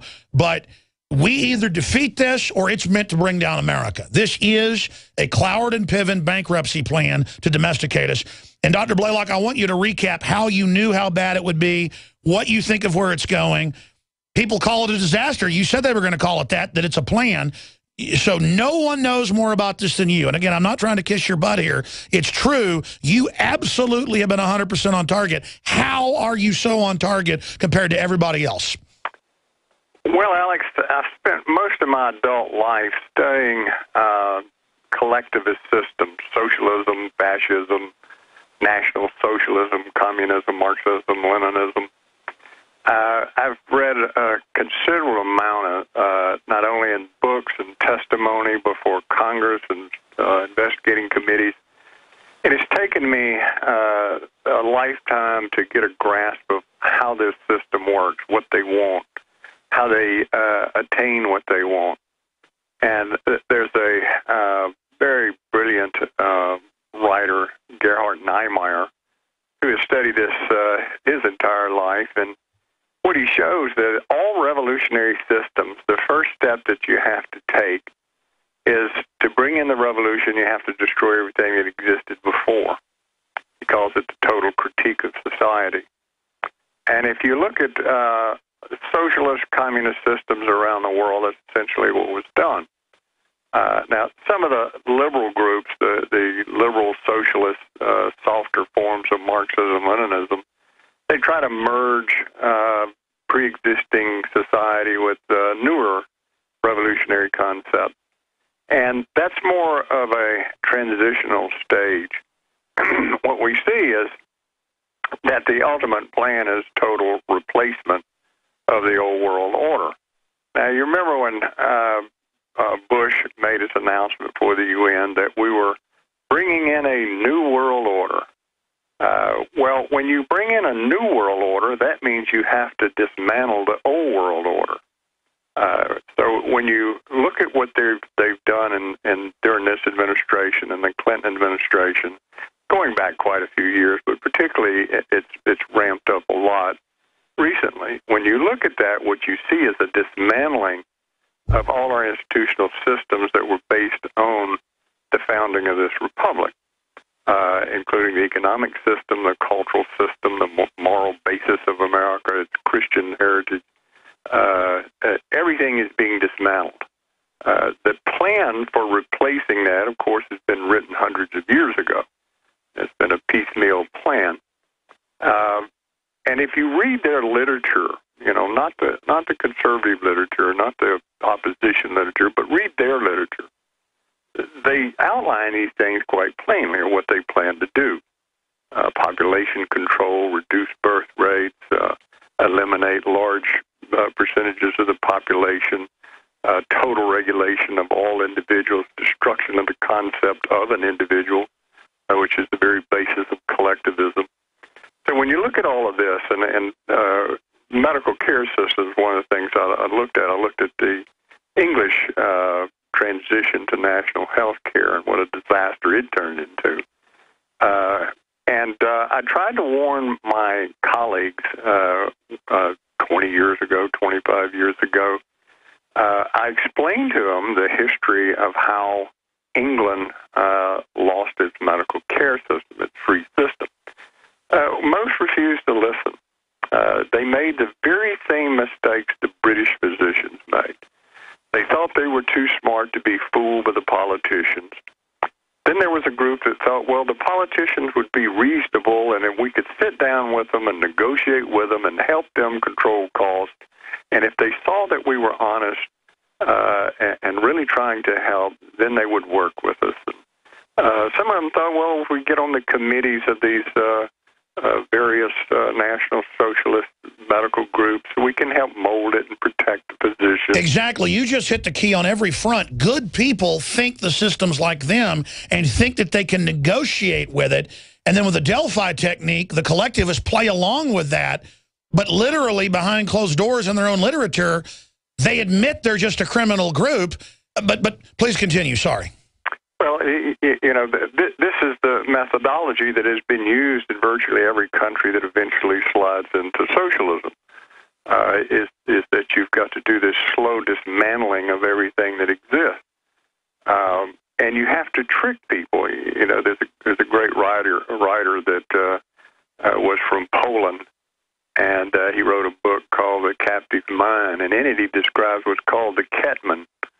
And he said the Ketman was a very old concept in the Arab world, in which when you wanted to defeat an enemy, you pretended you were his friend. You pretended to believe what he believed, and you associated with him, and you would move up in his power structure because he thought you were with him and shared his philosophy. And he said the whole time it's a deception, so that when you finally get strong enough, then you crush him. And that's the Ketman technique. Well, that's what basically used is the British system. The British politician went to the physician, made the physician think that he was his friend, that would work with him, that he'd have him on panels making decisions. And, of course, if you read the people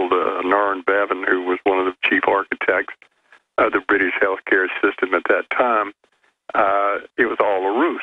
The idea was to dismantle the existing medical care system. And, of course, it was one disaster after another, and it's still a disaster. And then they use the disasters they create to get more power each time, and they even write that in their books. I mean, take the arrogance, and we're going to play the clip after the break. Dr. Blaylock joins us here, really one of the greatest minds when it came to predicting and now being accurate about Obamacare. He'll tell us where it's going to go now and his ideas to reverse this and defeat it. That's why he's really here today. But look at the main architect of it, the eugenicist Ezekiel Emanuel, the brother of the White House chief of staff who said, you know, create the crisis, basically. He said, of course we're going to bankrupt health care, and that was the plan. And now that they've done it, they always go, of course there's death panels. Of course we want to wreck things. Well, I want to slap their butt in jail with handcuffs. They're admitting to their fraud. Why are they so arrogant, Dr. Blaylock? Well, the arrogance comes from the fact of their power. They essentially own the media, you know, through their influence. They own a great deal of the publishing. And so the opinion-making in America is being manipulated and controlled by them. So they feel a sense of absolute power that there's very little that the average American can do to resist. And, of course, most of America is being entertained to death. They're watching football, and they're watching movies, and they're playing video games, and they're not really studying and paying attention to what's happening. This is one of the reasons, you know, people ask me, well, you're a conspiracy theorist. And I said, well, you know, there's two people that would make such a statement, a negative statement about conspiracy ideas. One is the person who's an ideologue and doesn't want to believe it, and the other is the person that's totally uneducated. They're not looking at the issues. They're not trying to connect the dots. They're not studying deeply all of these events. And so they don't even know what's occurring, far less a logical analysis of the events. So that's your two basic groups that would make such a statement. And the other thing you have to realize, well, who created this idea that anybody believes in a conspiracy is on the fringe? Well, it's the conspirators. They control a great deal of the media, a great deal of publishing, movies, and so they put out the idea and hammered it home repeatedly that if you believe in conspiracies, you're crazy. Of course, you know, you've quoted before even that Rockefeller himself said, if I'm accused of conspiracies and doing these things, it's true, I am. That's right. In his own book written by him that came out in 2004, Reflections by David Rockefeller, let's pull up the quote. He said, yeah, I'm conspiring to set up a planetary world government run by private interest. Sure. And if you read some of the newer books that's been written on these very rich power elite, quotes in the book repeatedly, they say that, you know, well, we should rule the world. And, of course, comes from Plato. You know, if you look at any history of socialism, that's where it all comes from. With Plato. All Plato. Man, that guy is so influential. But expanding on that, Dr. Blaylock, my big issue is if they just wanted to dumb down and kill off the poor, I would be against it because that's immoral and always leads to other stuff. But because, you know, they teach positive and negative eugenics in school, but we all know there's the real social engineering eugenics that the inner members of this Jacobin program that goes back to France, picking up Plato's ideas, you know, got 200 and something years ago. But their biggest crime is they're actually targeting the intelligent and the pure and the virtuous, and really want to build a very ugly world and really just love dominating. They're really a bunch of sadists and are fundamentally evil psychopaths and sociopaths attracted to the machinery of playing God and are anathema. I mean, let's talk about that. Let's talk about their philosophy from your deep research, where Obamacare is, how well you think their program's going. Because I think they've overdone it a little too much. They're wrecking things so fast, I think it's really starting to backfire. And is there a way to beat them?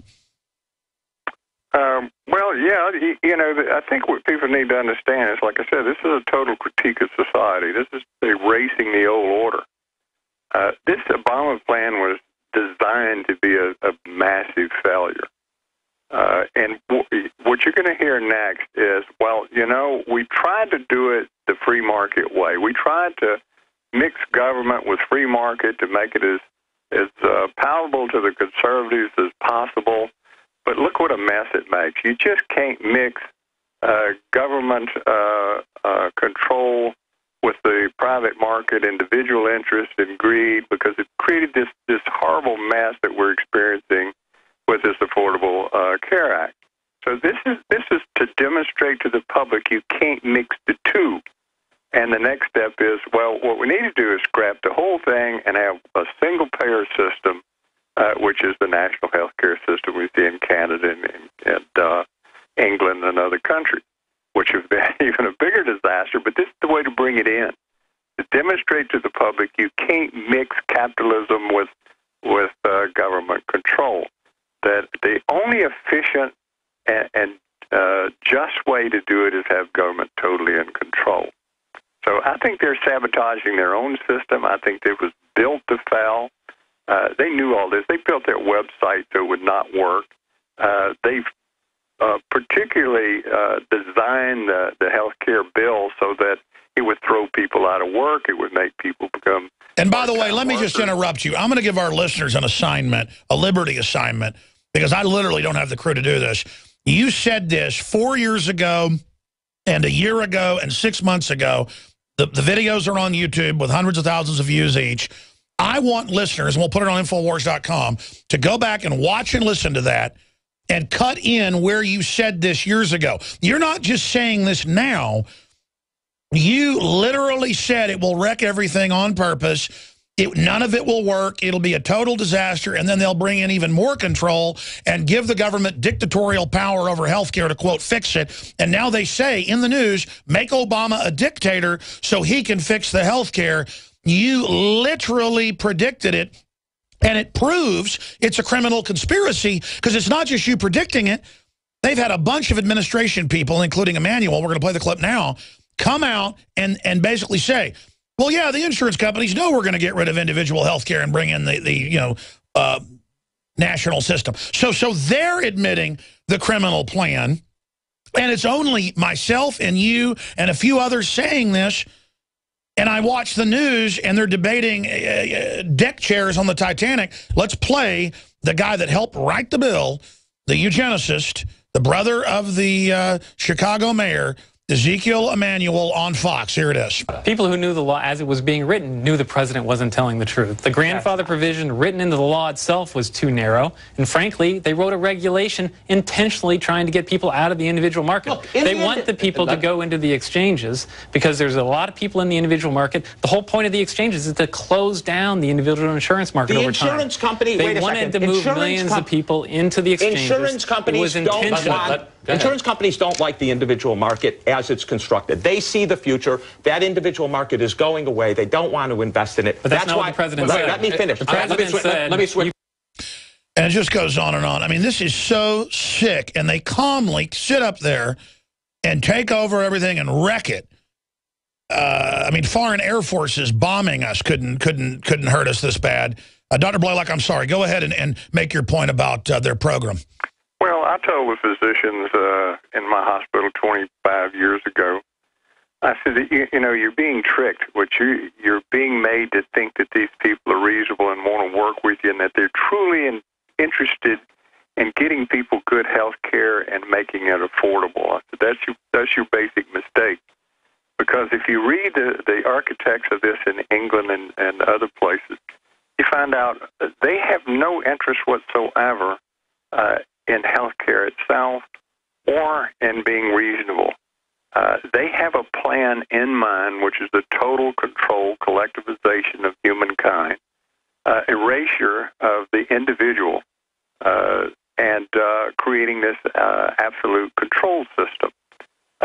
Anything they do to work with you, put you on panels and recommendations from you, it's nothing but a farce. And all of that's come true. And a lot of them began to wake up and called me later and said, you know, you were right. They've destroyed all of our practices. They've turned us into criminals. We're scared to death. We don't know what to do. We're afraid to practice medicine. And of course, that's what you do. You know, you make it where the individual no longer wants to be an individual. He wants to be a collective. They literally come to the physician managers, for those that don't know, and say, give money to the Democratic Party, get in bed with us, you can do whatever you want. I mean, these are mafia. Well, you know, the collectivist idea is that if you'll give up some of your rights, we'll protect you, but you have to act as a collective, not individual. You know, the enemy of socialism is individualism. They don't think that the average person, and that includes, you know, college graduates, PhDs, a lot of intelligent people, they don't think that you're smart enough to be able to conduct your own individual business, that there's the elites that know far greater than you would ever know, and they know what's best for everyone. And this is the danger of centralization and socialism, is that the individual is just a cog in the wheel of the machinery of the state. And if you're a cog that's against the smooth running of the machine, they file you down. They destroy the individual. You know, people need to understand this is a war against individuals. You hear Hillary Clinton talk about the village. The child is to be raised by the village. If you read their literature, they constantly talk about the mass man, the collective, the greater good. The individual is the enemy of socialism. So these people out here, these libertarians, all these little college students who are so enraptured with this president we have, most of these kids don't want their parents telling them what to do. They don't want anyone telling them how to dress. You know, they're in their private lives want to be total individuals, yet they're working tirelessly to create a collectivist system where they'll be told everything. I mean, unbelievably well said. Unbelievably well said, Dr. Blaylock. We got to go to break. BlaylockWellnessCenter.com. Come back and get back into that. Insurance companies like it because they're the globalists that want collectivism. Because this shuts down all their competition, allows them to cut the quality of care, charge you whatever you want. They sit offshore and get the money. So it's socialism and communism on the bottom, fascism on the top, and then they can carry out their eugenics. They can, the death panels. Remember they made jokes about it and said there's no death panels, and then as soon as it passed, they had the case for killing Granny in Newsweek and said, yeah, we are going to kill people. I mean, the socialist healthcare system in Europe chops women open to steal their babies a month early with cesarean sections so that the woman from Italy who was visiting England can't get away. I mean, the government is out of control because when there's no checks and balances, every criminal interest out there can basically get away with anything they want. It is totally and completely, absolutely out of control, ladies and gentlemen. And it is so frustrating to see things like this going on and to see us in the grip of these con artists who then screw things up on their own record and then give us more power, we'll fix it. Dr. Blaylock, you were talking about the young trendies at the colleges that want socialism, communism, collectivism, feel like they're part of the power structure, who are literally letting Jeffrey Dahmer into their house. Please continue, sir. You've got the floor. Well, you know, and you've got to go deeper. Everybody, you know, that I listen to, they start screaming about Obama this, Obama that. And I constantly bring them back. I say, you've got to quit blaming Obama for creating this. This guy's not smart enough to create anything. All this blabber we hear about what a brilliant man is, he's not that smart. He's smart like a fox, but he's an entertainer. He's like Clinton. You remember Clinton? He openly said, I don't care to be president. I like to play. And that's what Obama does. He plays golf. He goes on vacations. He's being fed this. All of this material that we're talking about, the destructive program, they were hatched in tax-free foundations, Bilderberger, CFR, decades before. I mean, no serious scholar would think that this bill was in any way written by Obama or that it was written within the last 2 years or 4 years. It was written decades ago. They've been working on this and molding this for a very long time. Now, what happens if you look at, well, who makes up the board of the tax-free foundation? Who makes up the bulk of the members, particularly the central controlling members of CFR, Bilderberger, and Trilateral Commission? It's all CEOs of big companies make up the vast majority of membership, multinational corporation heads. national media heads. It's very powerful. What most conservatives would think of as capitalists. Well, they're not capitalists in the strict sense. They don't even like capitalism. This is one of the things that took me many years to understand. Multinational corporations detest capitalism. They like control. They like things to be regulated. And they learned long ago the best way to do that is by influencing government, putting people in government that you can control. Most of these bills we see, like this Affordable Care Act, came from tax-free foundations and special foundations and Council on Foreign Relations committees on medical care. That's where these things are born. They're written. They have armies of scholars working on them, all the details. We delude ourselves to think this is all coming from government. It's not. It's coming from multinational corporations, people worth billions, hundreds of billions of dollars. These are the controllers, the manipulators, the creators of all of this destructive collectivism that we're suffering under. You look at every system, whether it be the Soviet Union, Nazi Germany, fascist Italy, Cuba. Behind all of those were these people in the shadows with the massive wealth who were promoting it, encouraging it, covering for it, writing all of the programs for it. It's not some crazed revolutionary dressed in fatigues. No one of any real sophistication would believe that. And if you read the literature carefully and deeply, do your research and quit piddling with entertainment nonsense, because we're in a serious period here. If you do your research, use your logic, connect the dots, it'll be like a light came on. You'll begin to see things. And then as you understand it deeply, you can predict things. Things start making sense because you've seen it before. It's not that I have some great predictive prophetic power. It's that I've read deeply into how all of these systems came about. I know their methodology. I know what they're doing. I've read their literature. I go on these sites of the Tax-Free Foundation, read their statements and plans for the future. And so I pretty well know what they're planning for the world. Well, one of them is use the medical care system to reduce the number of elderly. Elderly are extremely expensive for a society. And so they hatched a lot of plans to deny health care and encourage the early demise of the elderly. Well, at the same time, they're deceiving the elderly into believing that this is that the government officials and these people in the shadows are their best friends because they're giving them free health care. But if you look at the Canadian health care system, for instance, the average family of a man and a woman and 2 children are paying $11,500 in taxes, far greater than they'd pay for private insurance.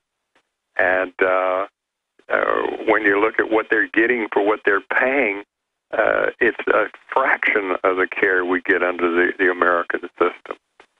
So Canadians are denied health care. It takes them 4 months to have elective surgery, even longer for some cases. Some cases are totally denied. And this is the things we don't hear about. Well, you're buying into that, people. These elderly who like Medicare, Medicaid, and all of these things. Well, that's the candy that attracts you. Once you're in the system, then they start the rationing. Every socialist system goes through a prolonged stage of progressive, intense rationing, which means denying care. A recent study in England showed that they're killing over 10,000 people a year by restricting and refusing health care, mainly to the elderly. So, you need to quit listening to this left-wing nonsense you hear on the major networks, which is nothing but idiotic propaganda, and start doing your own research, start looking deeply into this and educating your children. You said, what can we do about this? Well, education plays a big part because first you have to understand what's going on, the methodology that they're going to use and that they're using. It's the only way to fight it, and you've got to educate your children. You can't just send them off to a university and they come back just brainwashed left-wing radical extremists. And unfortunately, most parents are not equipped to combat that. When their children come home spewing all this Marxist-Leninist talk, the parents don't know how to refute it because they don't really understand the American system. They don't understand the free market. They don't understand the dangers of centralization and collectivism. Well, I've learned about this firsthand where I've worked with people that claim that they're kind of libertarian liberals, and then you find out later they're actually Marxist, and they will lie, they will cheat, they will do anything. And it's really a criminal energy. I don't even call them liberals. They're authoritarians claiming to be liberals. They're parasites, and the Republican leadership obviously is bought and paid for by the same big corporate interest. But historically, these big corporate interests that work with collectivists to get control of civilizations for markets, they end up getting their throats slit as well. I mean, I just don't understand this fascination with evil.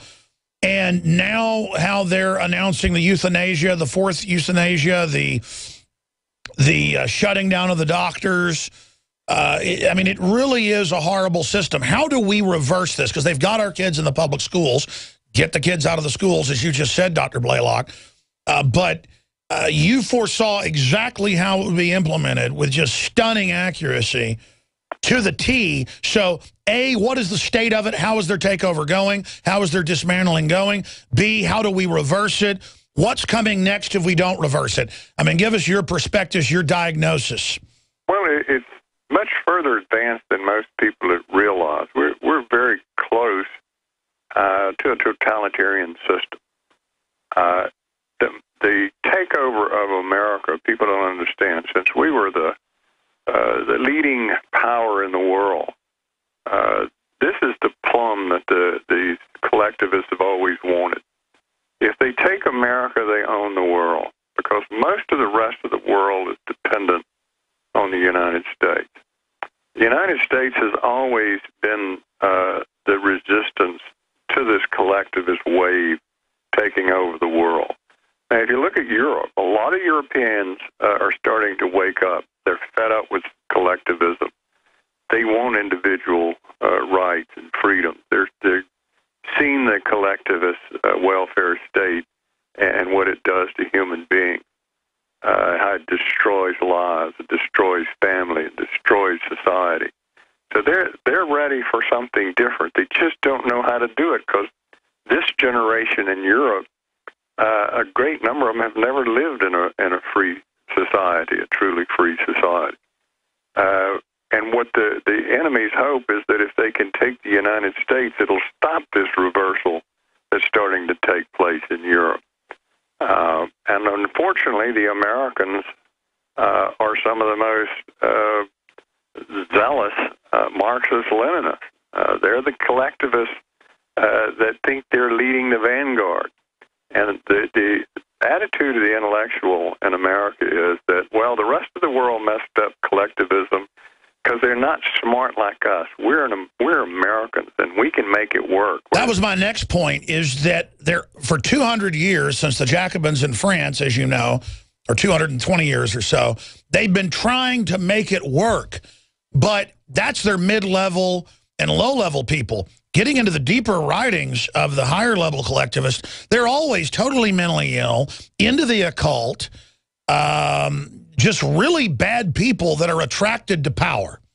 Well, you always see that. You know, if you study some of the great work that's been written on the psychopathic personality, what they tell you, the psychopath gravitates toward positions of power because that's what he likes.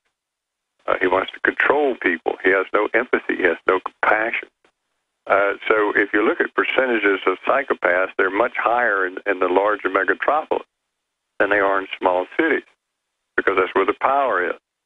Well, the psychopath is also attracted to organizations that have great power in the world. The more power, the more you're going to see a higher percentage of psychopathic personality. Some of the things I've heard, and people would be shocked because I travel among people sometimes that are quite powerful and wealthy that they're not on our side. And they're quite candid. And the things they say is shocking. They would never say it publicly. But hearing them say say things about, we should sterilize all the old people. I mean, the poor people. We should kill all the old people. They're worthless. We should have a certain age after 55 or 60 where you're automatically killed. I mean, things that are just shocking. And, of course, they don't include themselves in any of these programs. They're always excluded. They are fundamentally greedy and hateful and wear it like an armor.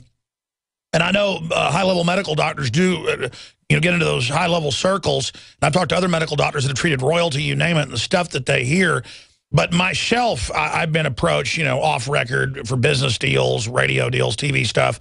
And people say, well, why don't you tell us who did it? Well, it was under confidence. If I ever violated confidence, it's like a doctor, patient, or lawyer, client. You don't, in the media, you don't violate a confidence unless it's a total criminal action, then you have to.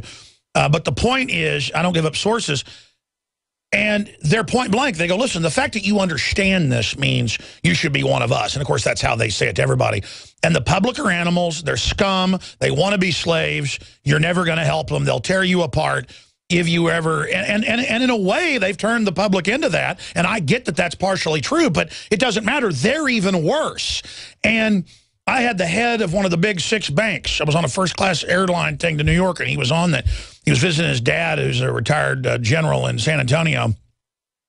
As people can figure out who it is if they do enough research. And he said, off record, buddy, yeah, we're setting up a private corporate world government, and the people don't care, and that's why they deserve it.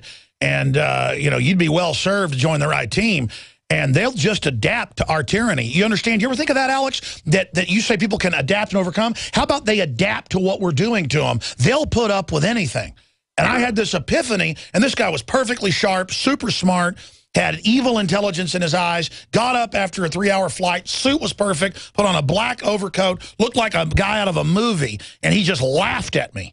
And it was just like, man, I have just flown with the devil. And it's just, they're so inhuman. Sure.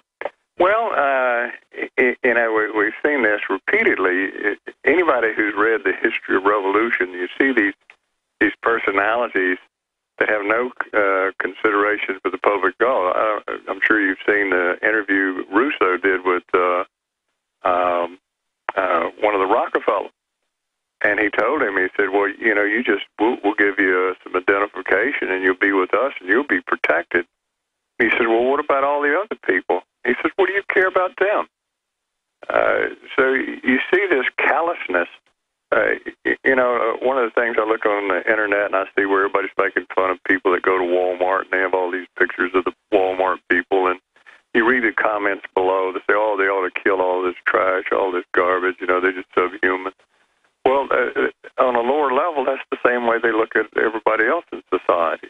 To them, the vast majority of the population is just a huge population in a Walmart. But what's even sicker is they then try to dumb down and sabotage people to make their claim that we're scum true. Sure. That's what makes it 10 times more evil. Well, that's why they destroyed the educational system, because they've shown it through the polls that a large percentage of the graduating seniors from high school have no idea when the Civil War was fought. They have no idea who Christopher Columbus was. I mean, it's just things that are just unbelievable.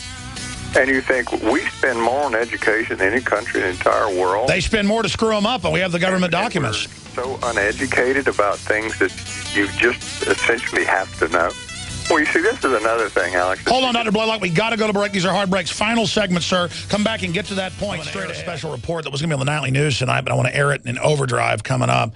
Dr. Blaylock, you got cut off by that break. I'm sorry. They're satellite breaks for the station, so they're hard breaks. You were saying another thing, another important point, and then we had to go to break. What was that point, sir?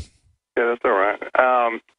Well, one of the things that I've noticed, I'm 68 years old. I've seen a fair bit of history. One of the things I've noticed that has just changed drastically in the last 20, 30 years, an incredible apathy of people. I've never seen anything like it.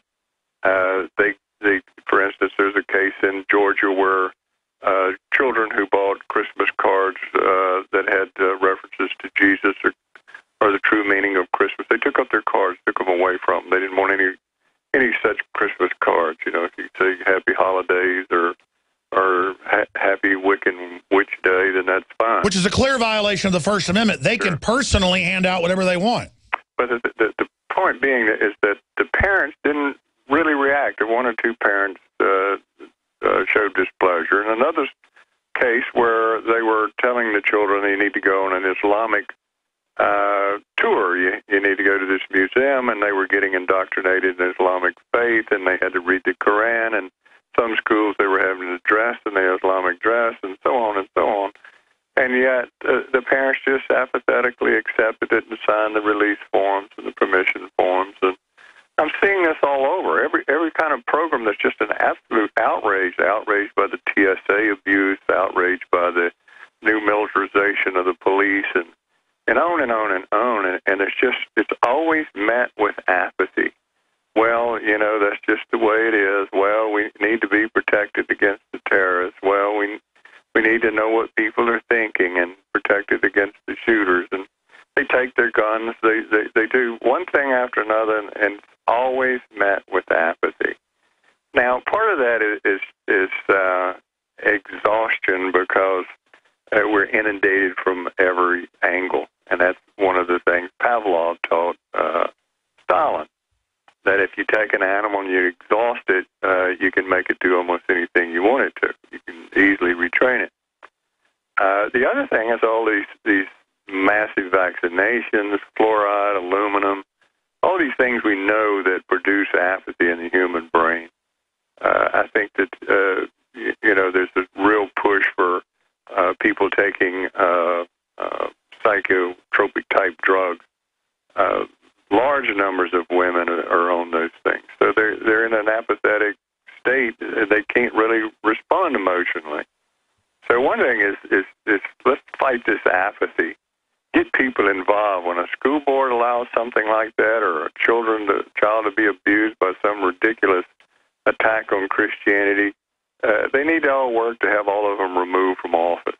You're right. We have to get out of the trance-like state and get out of the state of just being broke back, putting up with whatever they do. We have to learn to resist, because resistance, the spirit of resistance to tyranny, is victory. BlaylockWellnessCenter.com. I know you have a newsletter with Newsmax.com as well. You never want to plug any of the great things you do at the Wellness Center, but in the 30 seconds we've got left, how do folks get your newsletter? Well, they can go to that website and they can sign up for the newsletter there. One of the most important things of all is to pray and return to your understanding of your relationship to God and to Jesus Christ. That's being humiliated now, and people... Sir, I want to let you finish. We're back in 60 seconds. Finish that point. We're going into overdrive with Dr. Blaylock. Infowars.com/show. You can find the video feed there. An audio minute here in this segment to be able to go to this special report by John Bound on the open discussion of dictatorship in Congress, the fact that Obama is becoming a dictator. In fact, we're not in danger of going into pure authoritarianism. We're already deep into it, but the bottom's falling out. Dr. Blaylock, you were saying get back to God. That's why the state always attacks God or any belief in religion, because they want to be God. The state is God. But you're right. We need to get back to God. We need to hit our knees to Jesus Christ and ask for God to soften people's hearts to not want to be collectivist slaves. Well, people need to read their Bible and read it very closely. Read the interpretations, the analyses, because if you take it word by word and you pay attention, you'll see everything that's happening today was predicted. Everything that we need to do in response is told. So if we read our Bibles, see the sacrifice that was made for us, and the fact that this message from God was given to us 1,000 years ago on how to deal with this, that's our answer. And so people need to return to that. They're trying to humiliate us, make us look like fools who think of these things, with the elevation of science to the all-powerful. All things have to go through the filter of science. Well, I've spent my whole life in science. I know a lot of science. And I can tell you that the truth is God created everything. Evolution's nonsense. They know it's nonsense, but they readily admit the only reason we adhere to socialism and evolution is because without it we would have to believe in God, and we don't want to. But the evidence is on the side of God as the creator. It's overwhelming, Doctor. It should be.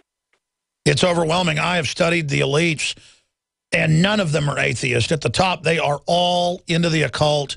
They all believe they're going to become God.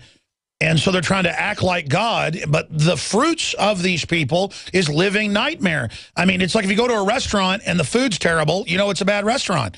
We know collectivism is slavery. Well, you know, if you look at the historians who write most about the origins of politics, it originated from Gnosticism. And Gnosticism is what we consider occultism, and it's growing like wildfire. And as you say, all of these people at the top were Gnostics. They're enemies of Christianity. They're enemies of people who believe in God. So they're occultic, and most of them were theosophists. Jimmy Carter was a theosophist. I mean, it's amazing. Hitler was a member of that society. Well, you know, they're created by the Russian Blavatsky, and I just read one of the great historical works on it by an Oxford scholar named James Webb, and he goes into meticulous history of all the people throughout history who belonged and its enormous control. This was a very powerful organization. And they believe they're dialing in to spiritual entities. Sure, and Lenin was a member of the Theosophy, and so was Stalin, and so was Trotsky. So was Hitler's henchmen. They were all members of the Theosophy group. They were trained by it. They got many of their programs out of Theosophy. Most people don't know that the youth groups came out of Theosophy. So, you know, we need to wake up, pay attention, quit having other people tell us what we need to think and believe, and don't respond to the charge of that makes us feel humiliated. We need to stand up for what we believe. That's right. Exactly. Move forward. Have a great week coming up, Dr. Blaylock, and we will continue to track what's happening and hopefully get you back on a routine basis. Thank you so much, Dr. Blaylock. Thank you, Alan. God bless you. God bless you. Well, there he goes. I'm going to come back with even more overdrive, folks, because I've got to get to John Bowden's report and a bunch of other news I haven't gotten to. But that was a really quick 3 hours today. And I've got a long way to go and a short time to get there. But we're going to come back and get to this other news and then get to the fact people are waking up to the fact that Obama and the executive is becoming an open dictatorship. But at the top, the so-called atheists are not atheists, folks. They're worshiping. I'm not going to let my children down in future generations. We've got to beat this slow march of collectivism that steals our resources and puts it into the central controllers so they can try to play God. And talking to Blaylock, because he's so informed, it really freaks me out because I know most of the stuff he's talking about. I know he's telling the truth, and I can hear the pain in his voice for his children, grandchildren, and everybody else. I mean, this is really bad, folks.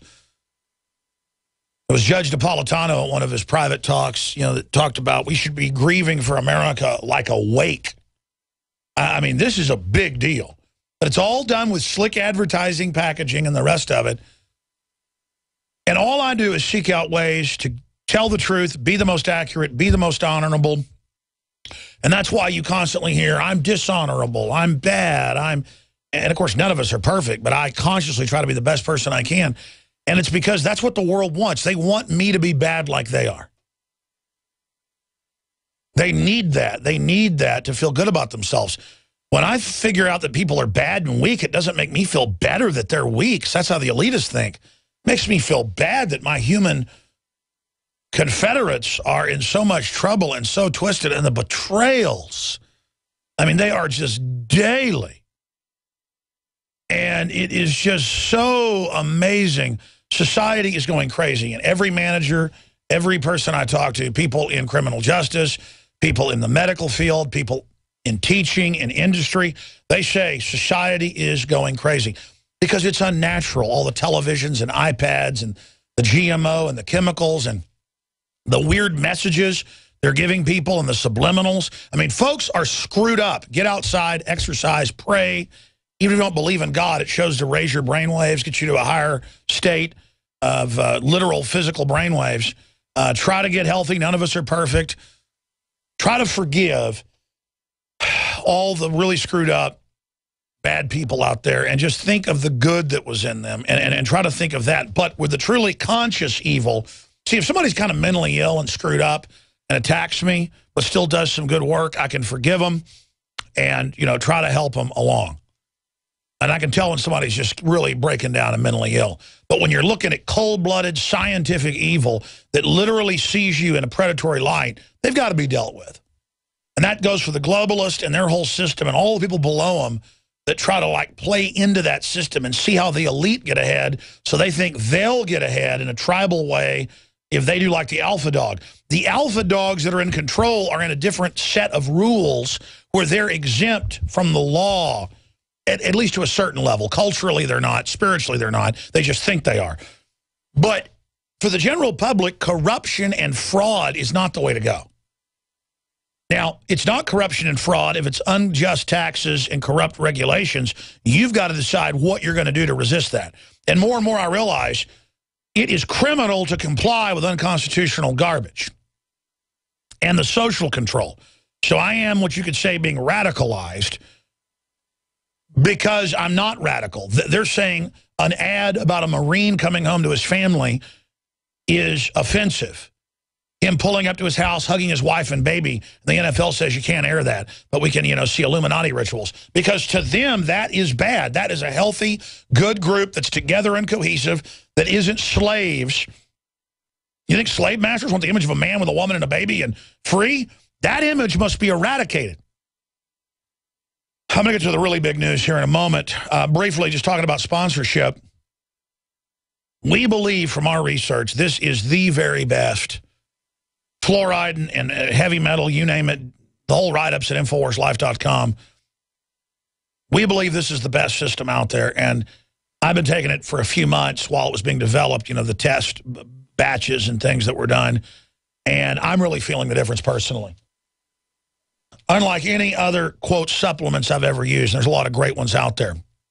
A lot of the great ones are at InfoWarsHealth.com, the whole longevity line. But this particular Fluoride Shield dietary supplement detox system with the 6 ingredients, the zeolites, the organic tamarind, organic fulvic acid, this special compound that comes from the Himalayan mountains, it literally oozes out of the rocks, the shilajit, if I always pronounce it wrong, organic cilantro. It is the highest quality, and we really spared no expense in this, and we give it at a very, very competitive, low price.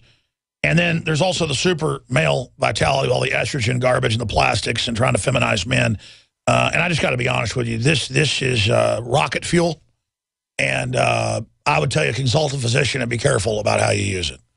I personally only take it really a few days a week and a lower dose of it, just because I already have a real temper problem, obviously. But the issue is that this is, I said, we're talking about the whole estrogen thing, and he goes, listen, I'm developing, you know, the ultimate, and do you want to put it out? And I said, absolutely. So that's Dr. Grip's Super Male Vitality Dietary Supplement, available at InfoWarsLife.com or by calling 888-253-3139. And both of these were the first batches because they literally couldn't get enough of the materials at his standard of quality. He won't use dry herbs and stuff like that, and has to have it all triple certified, which is great, but it almost becomes, you know, just, I mean, I guess it's good. I guess you're either obsessed with total quality or then you don't have total quality, but it's very frustrating not even be able to get you enough of this.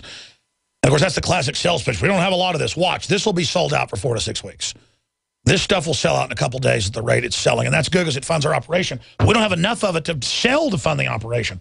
I don't like having to spend all my time trying to raise money, but I don't get money, $500 million a year, whatever it is, like NPR, and billions to the parent companies, MSNBC, and stimulus and bailout money. We don't get any of that. In fact, my moral standards are so high that I had a lot of good sponsors, and we have a few still that are good enough to be on, but I just can't deal with it anymore. I just told the whole sales staff, sorry, I'm letting you go, and I'm just not going to have sales anymore. I'm going to sell high quality products and try to find other sponsors that are good enough. I just can't mess with it. So anyways, that's how we find ourselves, InfoWarsLife.com, or call 888-253-3139. 888-253-3139. And we have, of course, the Survival Shield, highest quality nation iodine as well. I want to thank you all for your prayers for the operation and everything you do. I want to thank you all for putting up with me. Lord knows I'm not perfect. I want to thank the great crew and everything they've done. Here's the article. Expert testifies to Congress that Obama ignoring laws could lead to overthrow of government. But it's not just this one expert. John Bowne found more of the hearings where they're talking about all of this. And it's not that an overthrow could happen. We've had foreign corporations lobby for COG to be set up, shadow government, under continuity, and then now they've overthrown the system. They have overthrown the central government. Now they're trying to overthrow the states, the individual, the family, our health, our bank accounts to make us dependent. And they write books on Agenda 21, the White House science czar, about the plan. It's not like I just figured all this out on my own. They think you're so dumb they write books about their criminal activity. So here's John Bowne's piece, and then we'll go into rebroadcast, but here is the piece on America. We've already become a dictatorship. Here it is. The cogent rhetoric of revolution hung heavy in the air in the nation's capital overnight. There is one last thing to which the people can resort if the government does not respect the restraints that the Constitution places on the government. Abraham Lincoln talked about our right to alter our government, or a revolutionary right to overthrow it. And that is certainly something that no one wants to contemplate. The House Judiciary Committee heard from a panel of legal scholars on the constitutionality and legality of actions taken by the Obama administration, focusing on the feeble mandates in the Affordable Care Act and the enforcement of the short-sighted immigration laws. We have to repair a broken immigration system. And that this progress is only possible when we do it together. If you can dispense with immigration laws or marijuana laws or mandatory minimums, can you also dispense with election laws? Again, I think we've gone over this ground many times. Well, it's human. Let's do it one more time. Can the president suspend election laws? No. Why not? If he can suspend mandatory minimum and immigration laws, why not election laws? Because we live in a government of laws, and the president is bound to obey them and apply them. There was a fight with James I about what was called the royal prerogative. It's very similar to what President Obama is claiming, the right of the king to essentially stand above the law. The growing assertion of power by this president to do things to change laws, that's not his responsibility. That's the Congress's clearly delegated responsibility to write the laws. But even with Obamacare, his signature legislation, when he finds things in it that he doesn't like, he rewrites the law, even though the law itself doesn't give him any authority to do that. George Washington Law School professor Jonathan Turley weighed in on the perishing of the legislative branch. Is that it's not only being circumvented, but it is also being denied the ability to enforce its inherent powers. Many of these questions are not close in my view. The president is outside the line. But it has to go in front of a court, and that court has to grant review. And that's where we have the most serious constitutional crisis I view in my lifetime. And that is, this body is becoming less and less relevant. Clearly, a criminal administration is holding our highest seats of power hostage. When will the government of the people, by the people, for the people, wield the hammer of justice rather than simply discuss the laundry list of tyranny in the nation's capital? For the InfoWars Nightly News, John Bowne reporting.